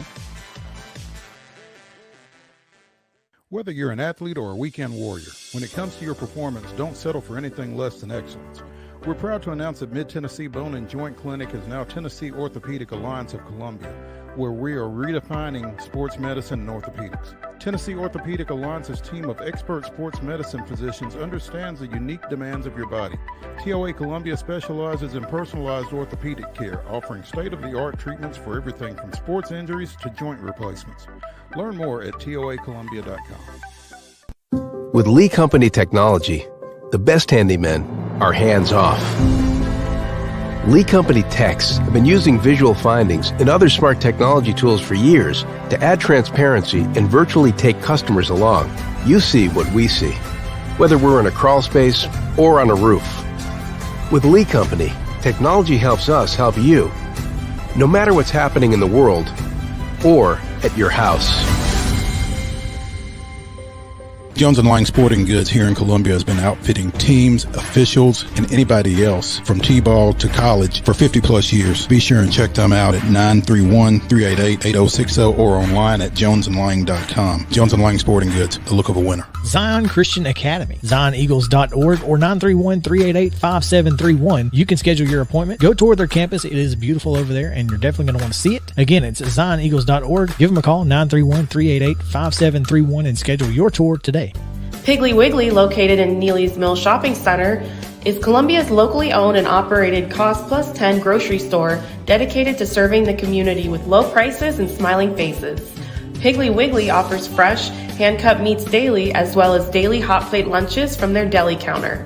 You're certain to see smiling faces and a helping hand when you're here at Piggly Wiggly. Come by and check out our fresh produce, high-quality meats, and more. Down home, down the street, we'll see you at the Pig.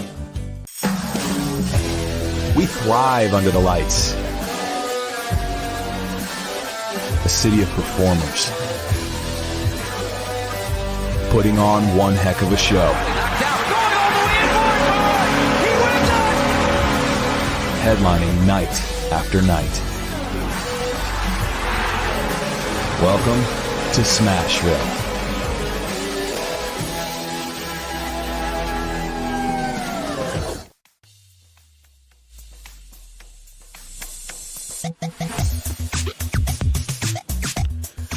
Welcome back to the second hour. Well, 10 minutes into the second hour, but the second hour nonetheless of Main Street Sports Today, presented by the Tennessee Orthopedic Alliance of Columbia. I'm Maurice Patton, joined by Wade Neely. Getting ready to talk a little college basketball and scrolling through Twitter as we are wont to do. Wade, we were just talking about Clarksville Class 4A Miss Basketball finalist Amari Berry. Mm-hmm. Well, I'll be interested to see what the impact is of former Mount Juliet standout Amanda Butler being dismissed at Clemson earlier today.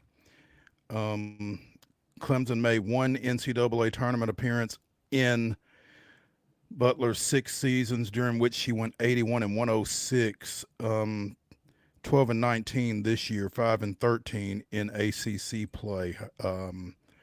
The program's only NCAA tournament appearance came her first year in 2019. So Amanda Butler is out at Clemson. Again, former Mount Juliet standout, played her college ball down at Florida. Always hate to see people lose a job.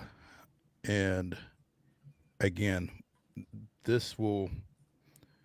I mean, I don't know what's going to happen as far as Barry's collegiate situation now with this. You always kind of wonder about that when a coach that you sign with is suddenly not there. So I would imagine that'll be something to keep an eye on.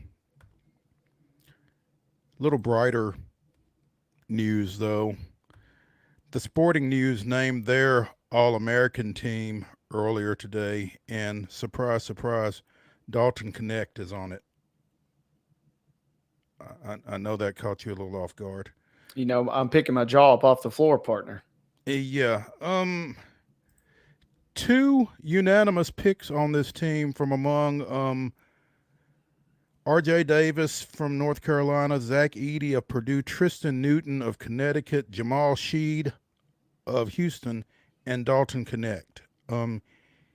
Edey was one of your unanimous picks, and the other was Connect. So, and I love the headline or the lead here from the Sporting News. You know, we if we told you in the preseason Edey would be a unanimous selection, you'd say, yeah, of course. And if we would have said the other unanimous selection would have been Dalton Connect, you would have said Dalton who?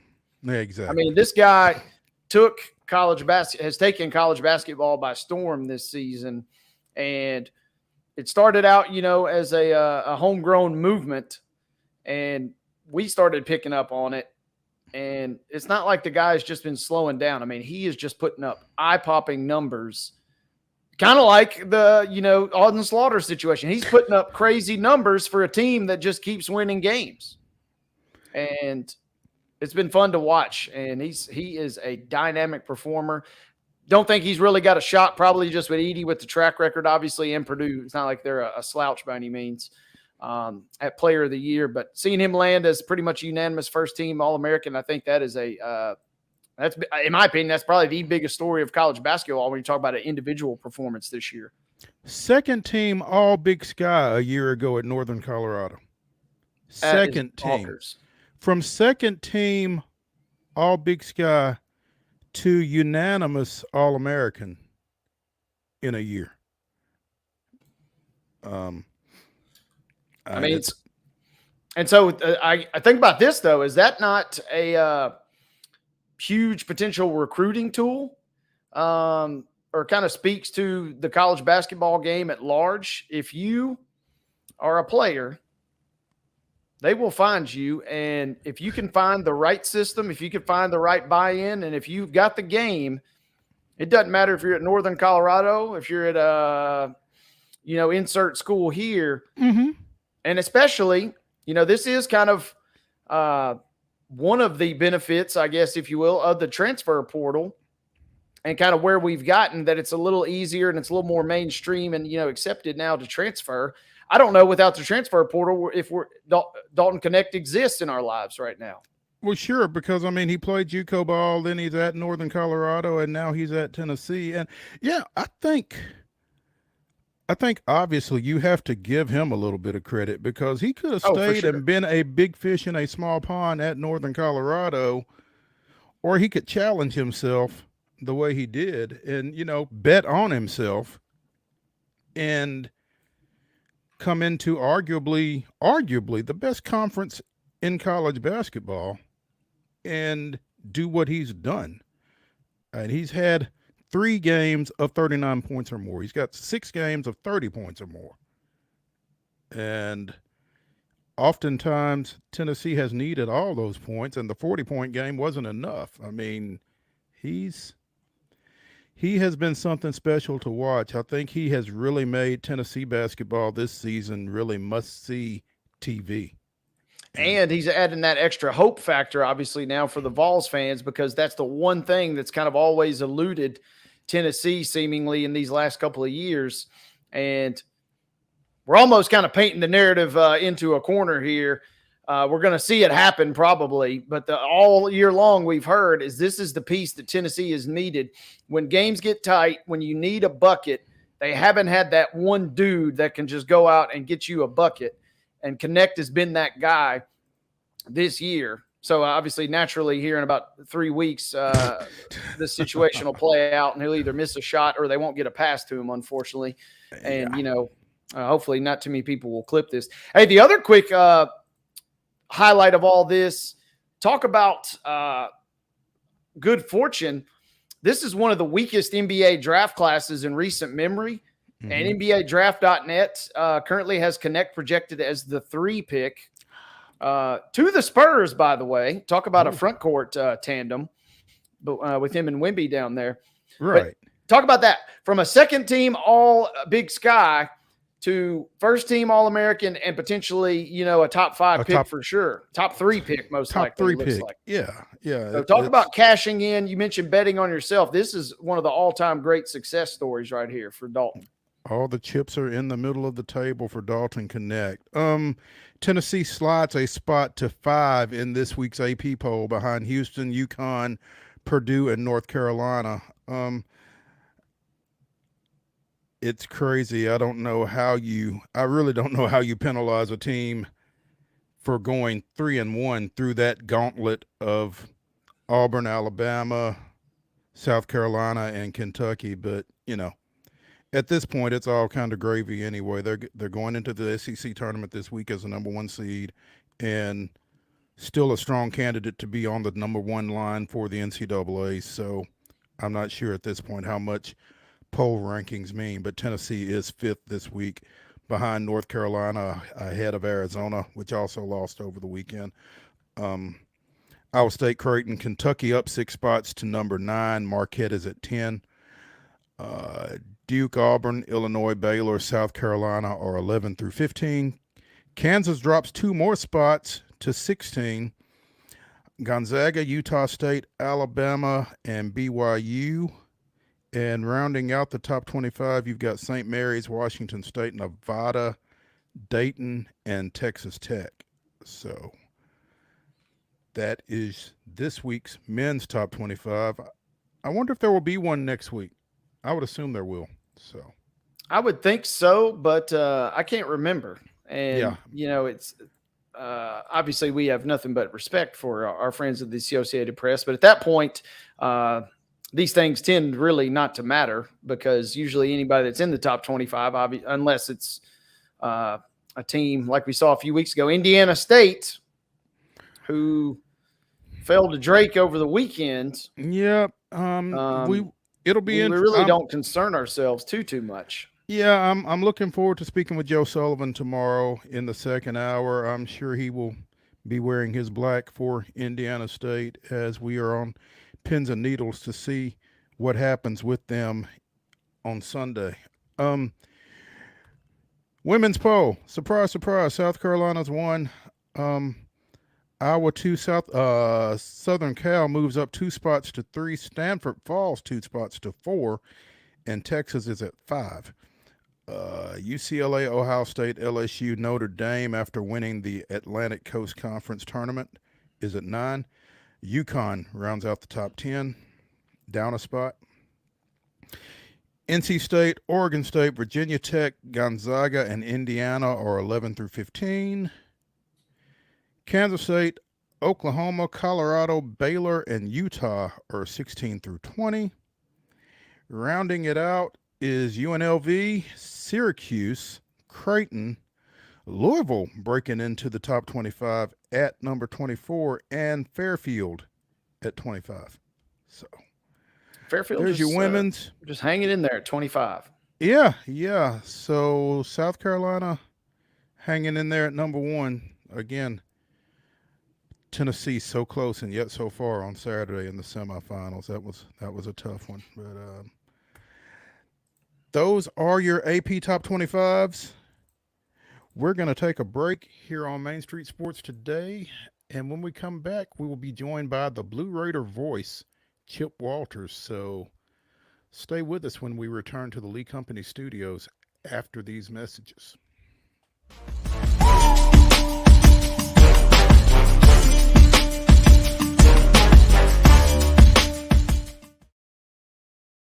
Whether you're an athlete or a weekend warrior, when it comes to your performance, don't settle for anything less than excellence. We're proud to announce that Mid-Tennessee Bone and Joint Clinic is now Tennessee Orthopedic Alliance of Columbia, where we are redefining sports medicine and orthopedics. Tennessee Orthopedic Alliance's team of expert sports medicine physicians understands the unique demands of your body. TOA Columbia specializes in personalized orthopedic care, offering state-of-the-art treatments for everything from sports injuries to joint replacements. Learn more at toacolumbia.com.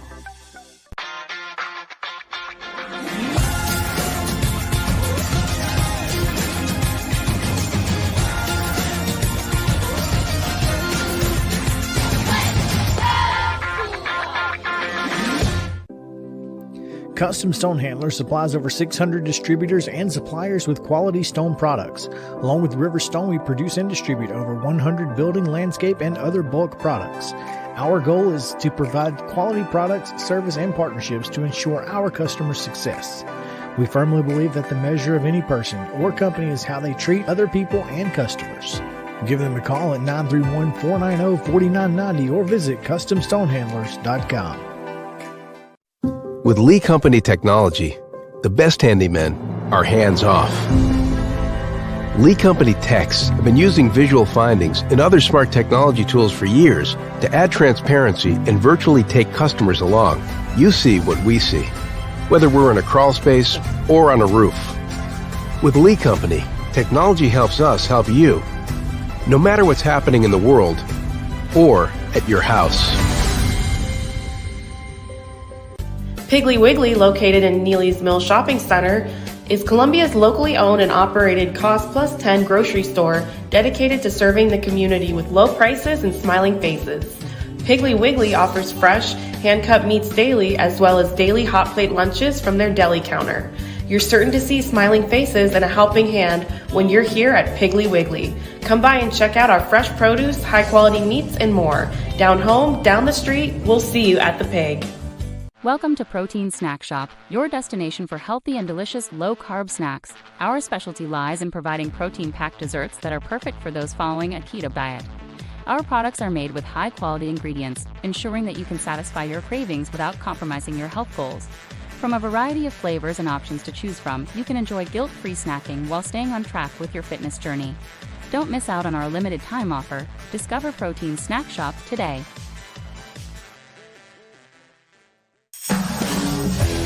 We thrive under the lights. A city of performers.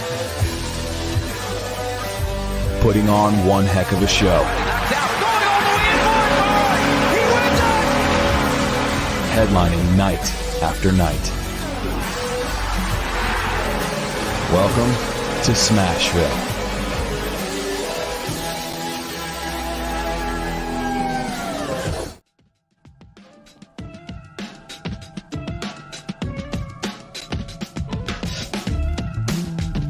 Top 5 Tuesday here on Main Street Sports Today, presented by the Tennessee Orthopedic Alliance of Columbia. Nice bumper music there, Mark.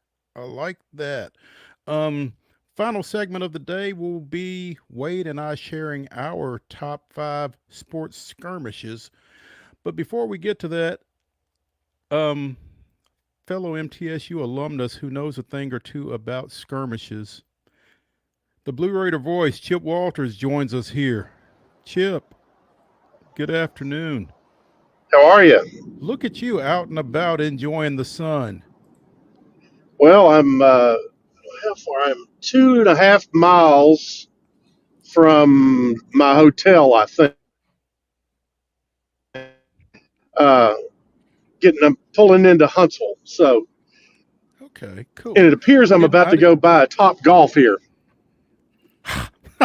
Nice. I didn't know if swing on in there, Chip. Yeah. Oh, no, you didn't. Swing. I got it. I see what you did there. Yeah. I'm sorry, I had to. Yeah. Wow. Well, Chip, it's interesting that you are heading to Huntsville as we speak, or you're in Huntsville as we speak, because obviously the men and the women will be there for the Conference USA basketball tournament this week. Remind us who plays when, because then I got a question for you. The women will play at 11:30 tomorrow morning against the winner of tonight's game between UTEP and somebody. We stumped him. Yep. It's not FIU, but they will play at 11:30 in the morning against the winner of the 8-9 game. And then the men will play tomorrow night in a rematch of last Saturday's tilt with Louisiana Tech, and that'll be at somewhere scheduled for 8:00 tomorrow night. That's kind of tough. It is. I mean, it is because that's they're not a great matchup for Middle, and on top of that, you just look at them from a talent standpoint. I mean, they've got the player of the year in the conference. They've got the newcomer of the year, and both of those guys are first team all conference. The one thing I will say, however, is that Louisiana Tech typically plays different in a good way at home than they do when they're away from their building. But I mean, the game in Murfreesboro was tied with about 2 minutes to play, and that was at a point in the year when Middle was not playing very well.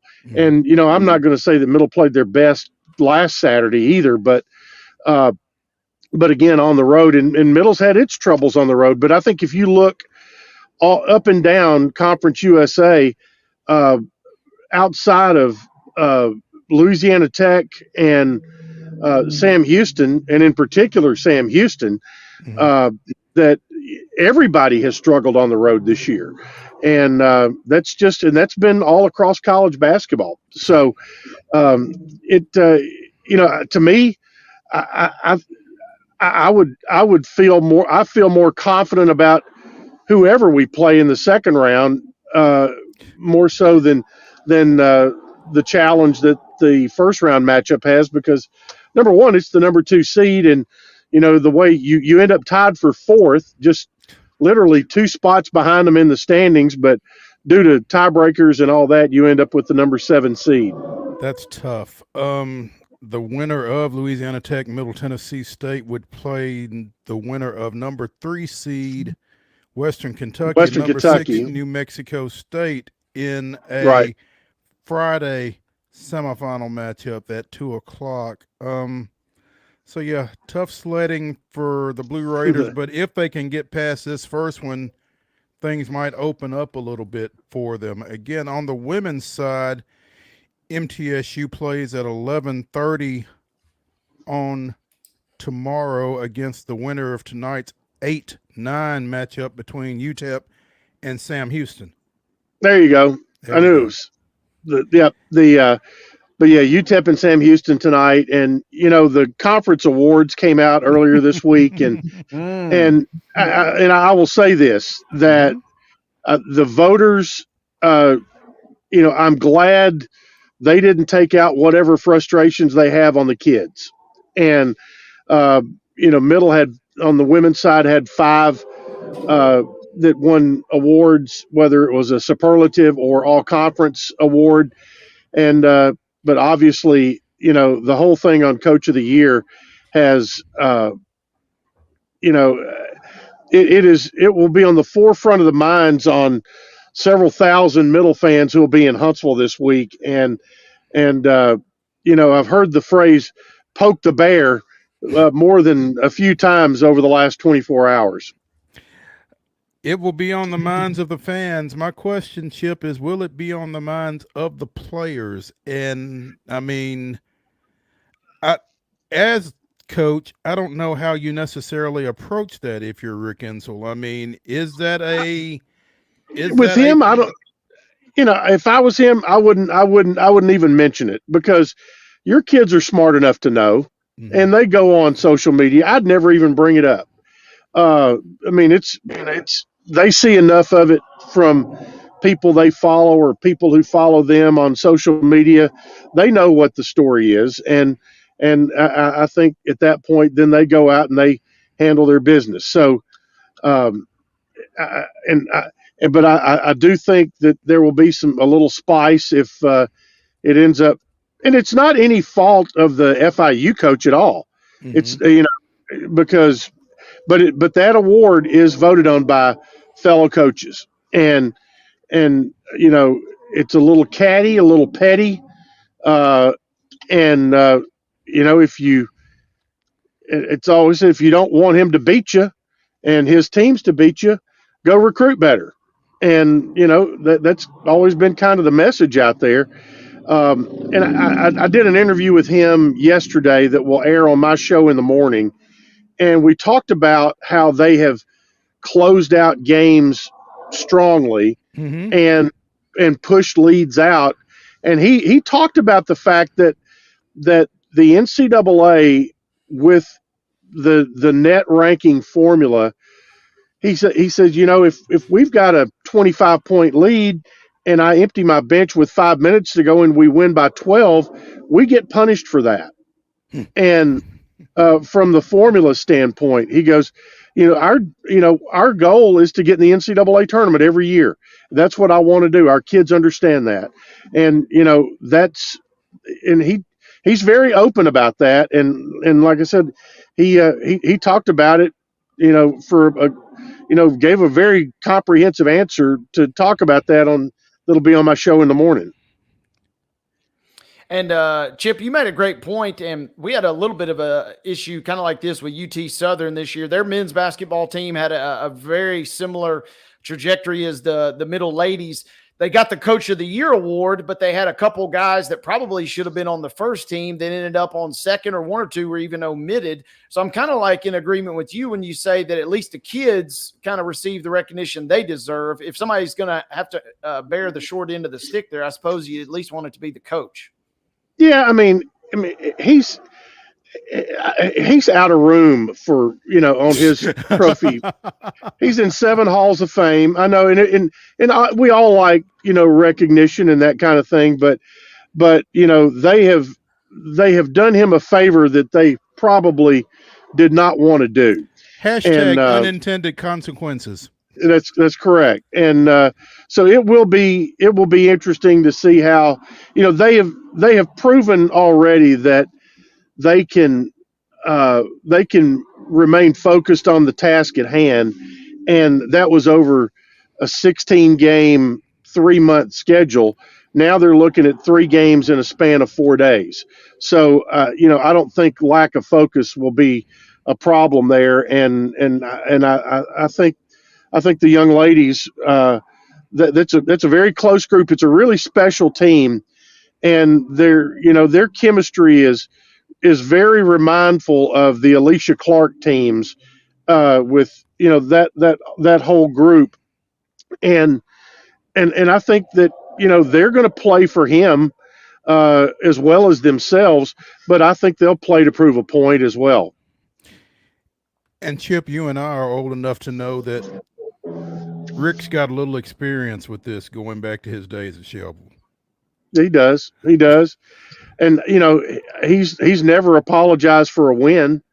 And I know there's some folks in my hometown that still have, that have some umbrage for, for some spreads of games, along the way. And he's never apologized for those. And now this is a different stage.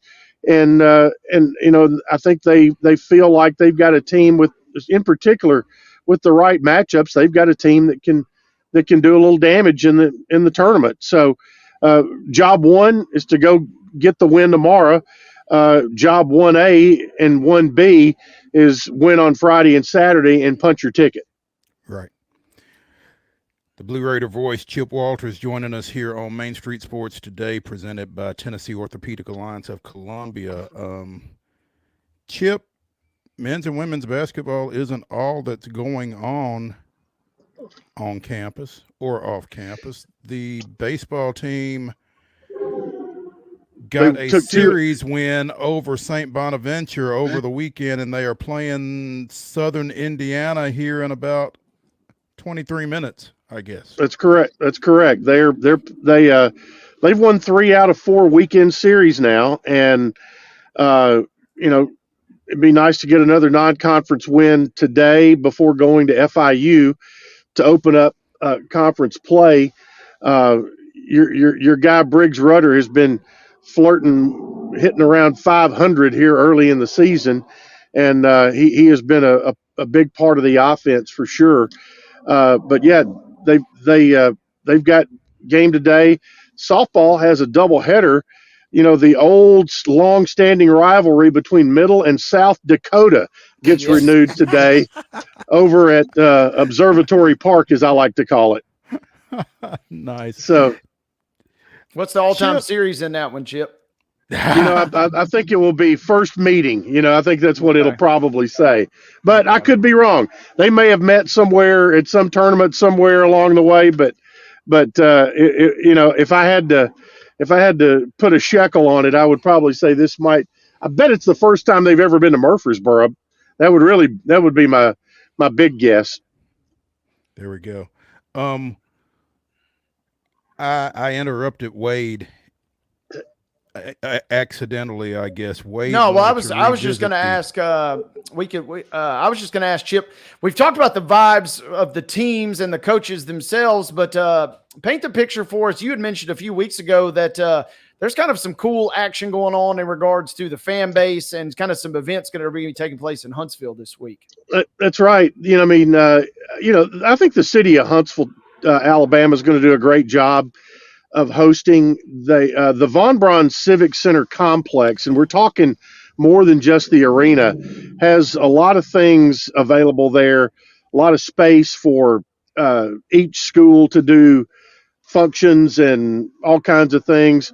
Matter of fact, tomorrow at 2:00, which will be right after the women play, and well before the men play, there'll be the MTSU National Alumni Association will be at Rhythm on Monroe, which is part of the complex there.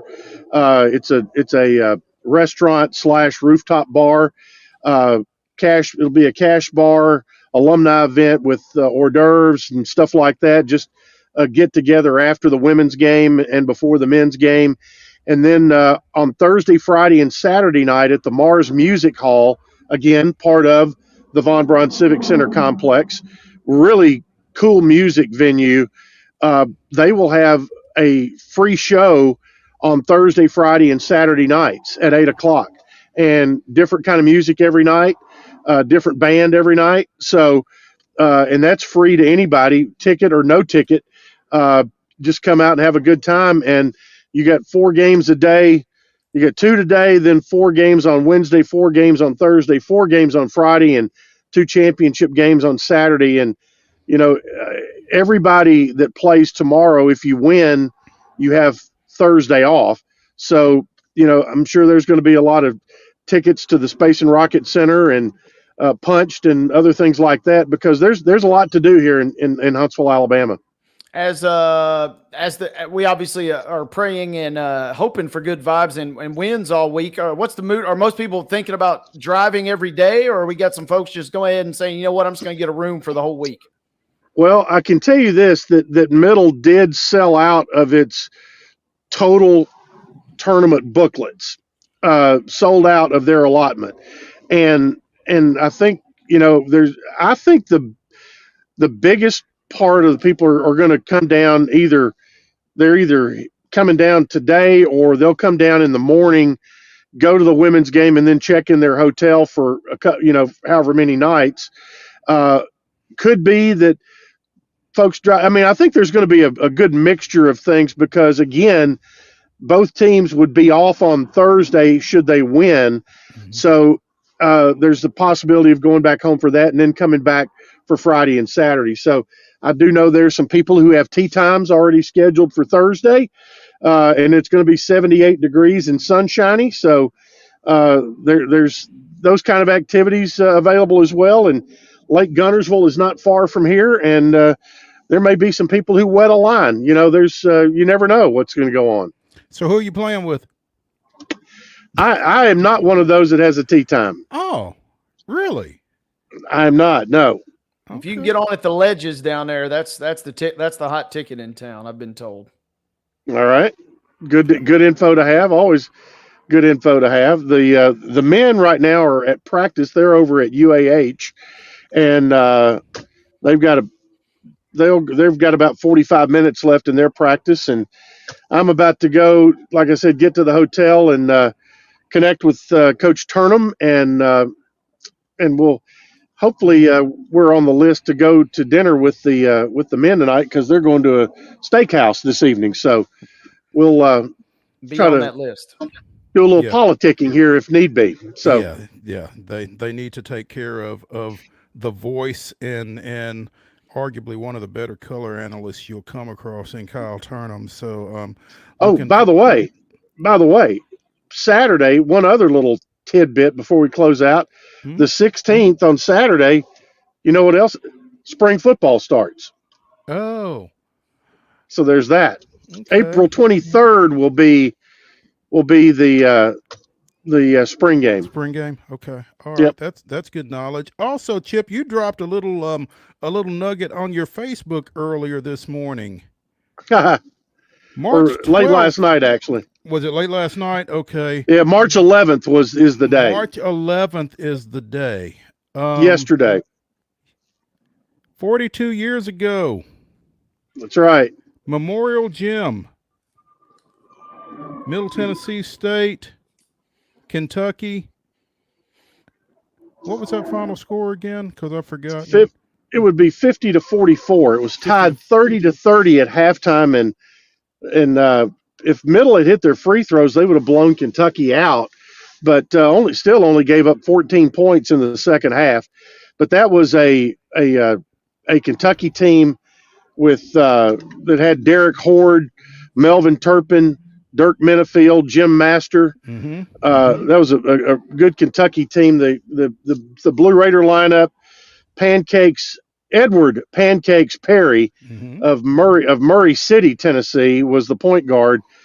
Chris Harris, Rick Campbell, Buck Haley, and two-time OVC Player of the Year Jerry Beck, who was, for my money, until Reggie Upshaw came along, was the best to ever don a Blue Raider uniform.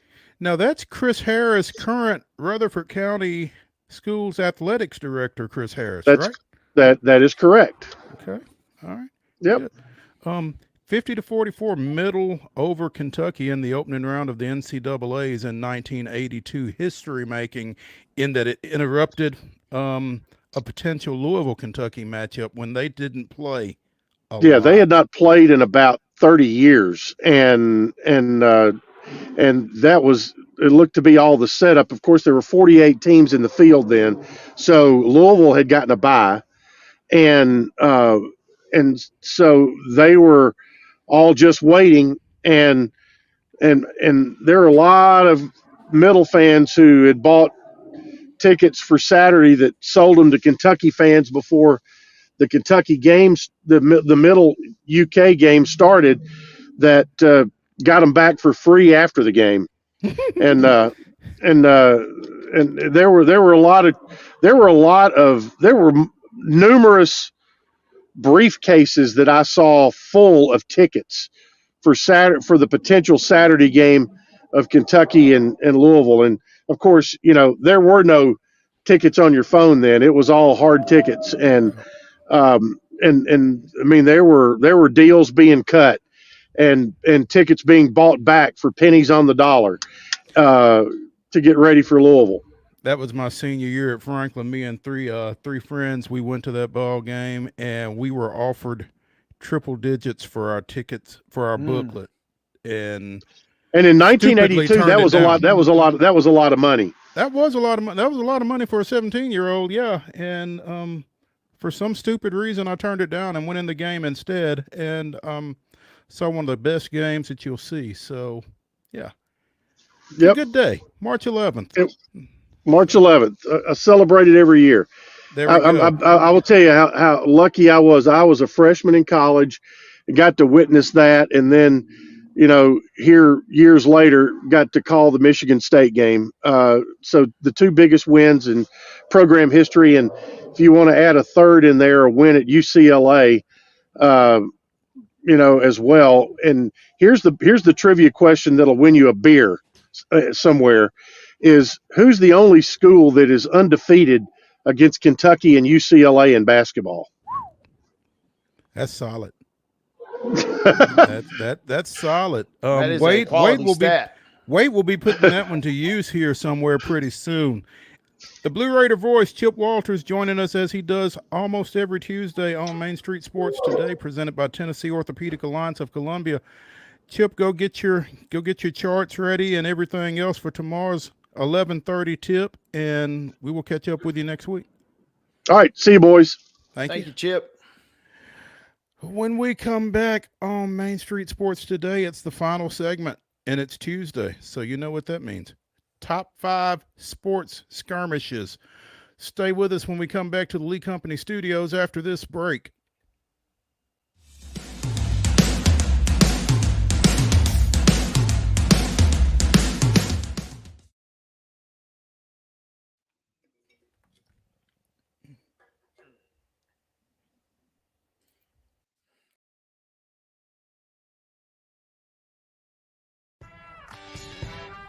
I'm Maurice Patton, and on Main Street Sports Today, we bring you the voices of your favorite teams from preps to pros.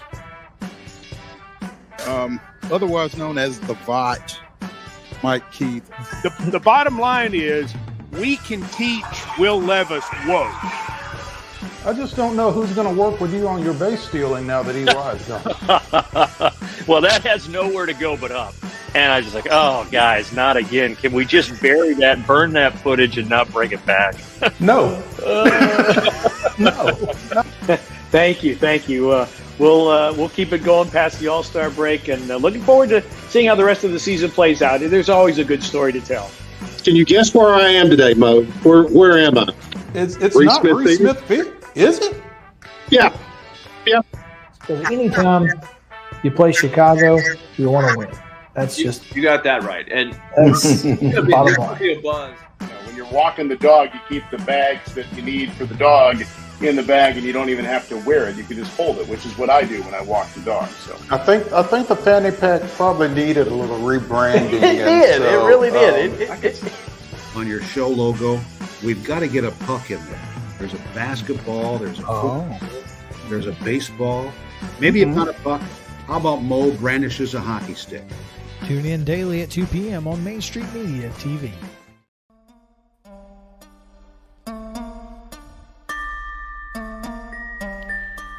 Top 5 Tuesday here on Main Street Sports Today, presented by the Tennessee Orthopedic Alliance of Columbia. Maurice Patton, Wade Neely, reflecting back on the weekend's events over in Greenville, South Carolina. We are going to give you our top 5 sports skirmishes. And feel free to hit us up with yours at ms_sports today. Love to get your reactions to these and whatever stands out to you along those lines as well. Wade, the floor is yours. Thank you. Let's start this party. I guess before we go any further, it should be pointed out these are impromptu skirmishes and not we're not talking boxing, we're not talking wrestling, we're not talking MMA. These are these are skirmishes that weren't by design. Yeah. Okay. Well, I got to go right off the top. As I was checking, make sure I didn't leave anything off my list here. Got to go right off the top. Malice at the Palace. I mean, and that was, you could have a top 5 moments of Malice at the Palace alone. I mean, there's about 4 or 5 different particular clips from that whole night and that whole scene that could have made this list as is, but I'm just going to lump it all together. And obviously, and most of these, unfortunately, are kind of not very becoming to the sports. But that's one you won't forget, and an iconic rumble, as it were. Yeah, for sure. I'm going to go off the rip back to 1993. I think I know where you're going. Yeah. Well, if 93 didn't tell you where I was going, this next phrase will. Nolan Ryan. I know my man Mo. Robin Ventura. I didn't realize that was Nolan Ryan's final season. Not only was it his final season, that was his final hit batter of his illustrious major league career. Came up and into Robin Ventura. Robin took umbrage, as Chip said in our last segment. Went to the mound, wished he hadn't. That's a clip that gets played forever and forever and will live forever and ever. Give us the quick backstory on that. Nolan Ryan's, he doesn't just lose control of a ball like that unless he wants it to go there, right? You would think, and that's what Robin thought. And apparently Ventura had an RBI base hit in his previous at bat. And so there is certainly some conjecture as to whether that was one that got away or whether that one went exactly where it was supposed to. We played the clip of Roger Clemens getting one crushed off him yesterday. I wonder if his next batter, if he didn't throw one high and tight on the Savannah Bananas, I guess. It would certainly fit his history. Yeah. He's been involved in some good ones. He has indeed. That was high on my list, Mo. Good pull there. Thank you. Go ahead. Next one for me. This is another one that's an unfortunate situation, and I wasn't even alive for this one. You go back to 77. with the Lakers and Rudy Tomjanovich, Kermit Washington. I mean, they call it the punch. What was it? John Feinstein's got the book. I haven't read it, but I've got a copy of the book. And I mean, that was just an ugly scene all around. But if you've not seen that clip or you're not familiar, it was a lethal punch. And I mean, it jacked Rudy T up for a long time. It really did. He had all sorts of facial surgery as a result of that one. That's a good one. I'd forgotten about that one, honestly. Yeah. That's one that just stuck out. Like I said, I didn't want to have to do it, but that's just one that sticks out in my mind. Well, staying in baseball, 2016, Jose Bautista again took umbrage at something that the Rangers had done, slid late into second base. Rougned Odor took umbrage to the late slide and eventually threw a punch that literally knocked Bautista's sunglasses off of his face. Yeah, that was some ugliness there. But baseball's got some good fights. But I've mentioned my favorite thing about baseball fights is when all 50 guys, come running out and they just bounce around in a circle by the end of it. And usually we don't get any good action, right? More often than not, it's just a little milling around and pushing and shoving and that kind of thing. Every now and then you actually see folks squaring off and punches thrown, but that's more the exception than the rule in baseball. And that's why I like a good baseball fight. Yeah, whenever things actually pop off for real. And that one, it popped off. Yeah. Oh yeah. Big lick there, as they say. Up next for me, I've got a few that are not basketball, so I'm gonna go ahead and get this one out of the way. This is an iconic moment. The fight in and of itself is maybe not the iconic moment, but what about Jeff Van Gundy just clinging to the leg of Alonzo Mourning in the 98? That was a great rivalry, that kind of doesn't have the same luster that it used to, but the Heat and the Knicks back in the day, and Jeff Van Gundy just clinging to the leg. I'll never forget that. That picture is, as you said, iconic. It really is.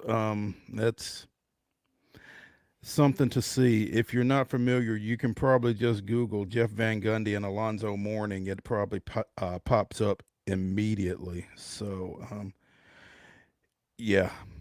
My number 3, because I'm saving a couple here, but 2010, I guess it was probably Adelphia Coliseum at that point more than Nissan Stadium. But Andre Johnson. Well, I started to say Andre Johnson and Cortland Finnegan, but basically it was Andre Johnson.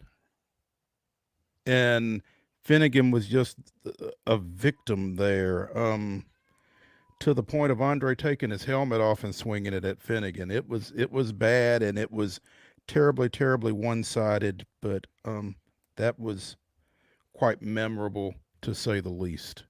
That was getting ready to be my next pick, and that's a day that Cortland Finnegan, he wish he wouldn't have done what he did that day. Yeah. Woof. You want these hands? Guess what? You're gonna get these hands. He got those hands, and he got all the smoke, and I don't think he wanted any of it, unfortunately. But it is what it is. Yeah. Mark, our producer, checking in with Allison and Yarbrough at the 1979 Daytona 500, and that was, speaking of skirmishes that were not anticipated. Yeah, that's a pretty good one. Wade, number 4. And I don't have any NASCAR on my list, but that's another sport that it seems like there's a little bit of always the posturing and the grandstanding, but when they actually do get to squaring off, it can produce some fireworks. So good call from producer Mark there. I had Cortland Finnegan and Andre up next, so I'm going to pivot. My mom's family's from Michigan. That's why I'm a big Michigan fan. And so we got a lot of Red Wings fans in our family. And go back to 1997 at the height of the Red Wings and the Avalanche rivalry. And this is when you know it's a good brawl, when you got the two goalies facing off as Patrick Waugh and Chris Osgood squared up. Oh, the goalies. Okay. The goalies came out to fight. Everybody else had already fought. They were the only two left. Okay. My number 4 is 1986 Eblin Center, Cookeville, Tennessee, MTSU and Tech. They fought on the court. They fought off the court in the tunnel where both teams have to go through the same tunnel. Yeah, it was ugly. Number 5, Wade. Number 5, give me Miami versus Florida International. Good one. 2006. That's a YouTube rabbit hole that you can go down and watch it. Massive brawl. Yeah.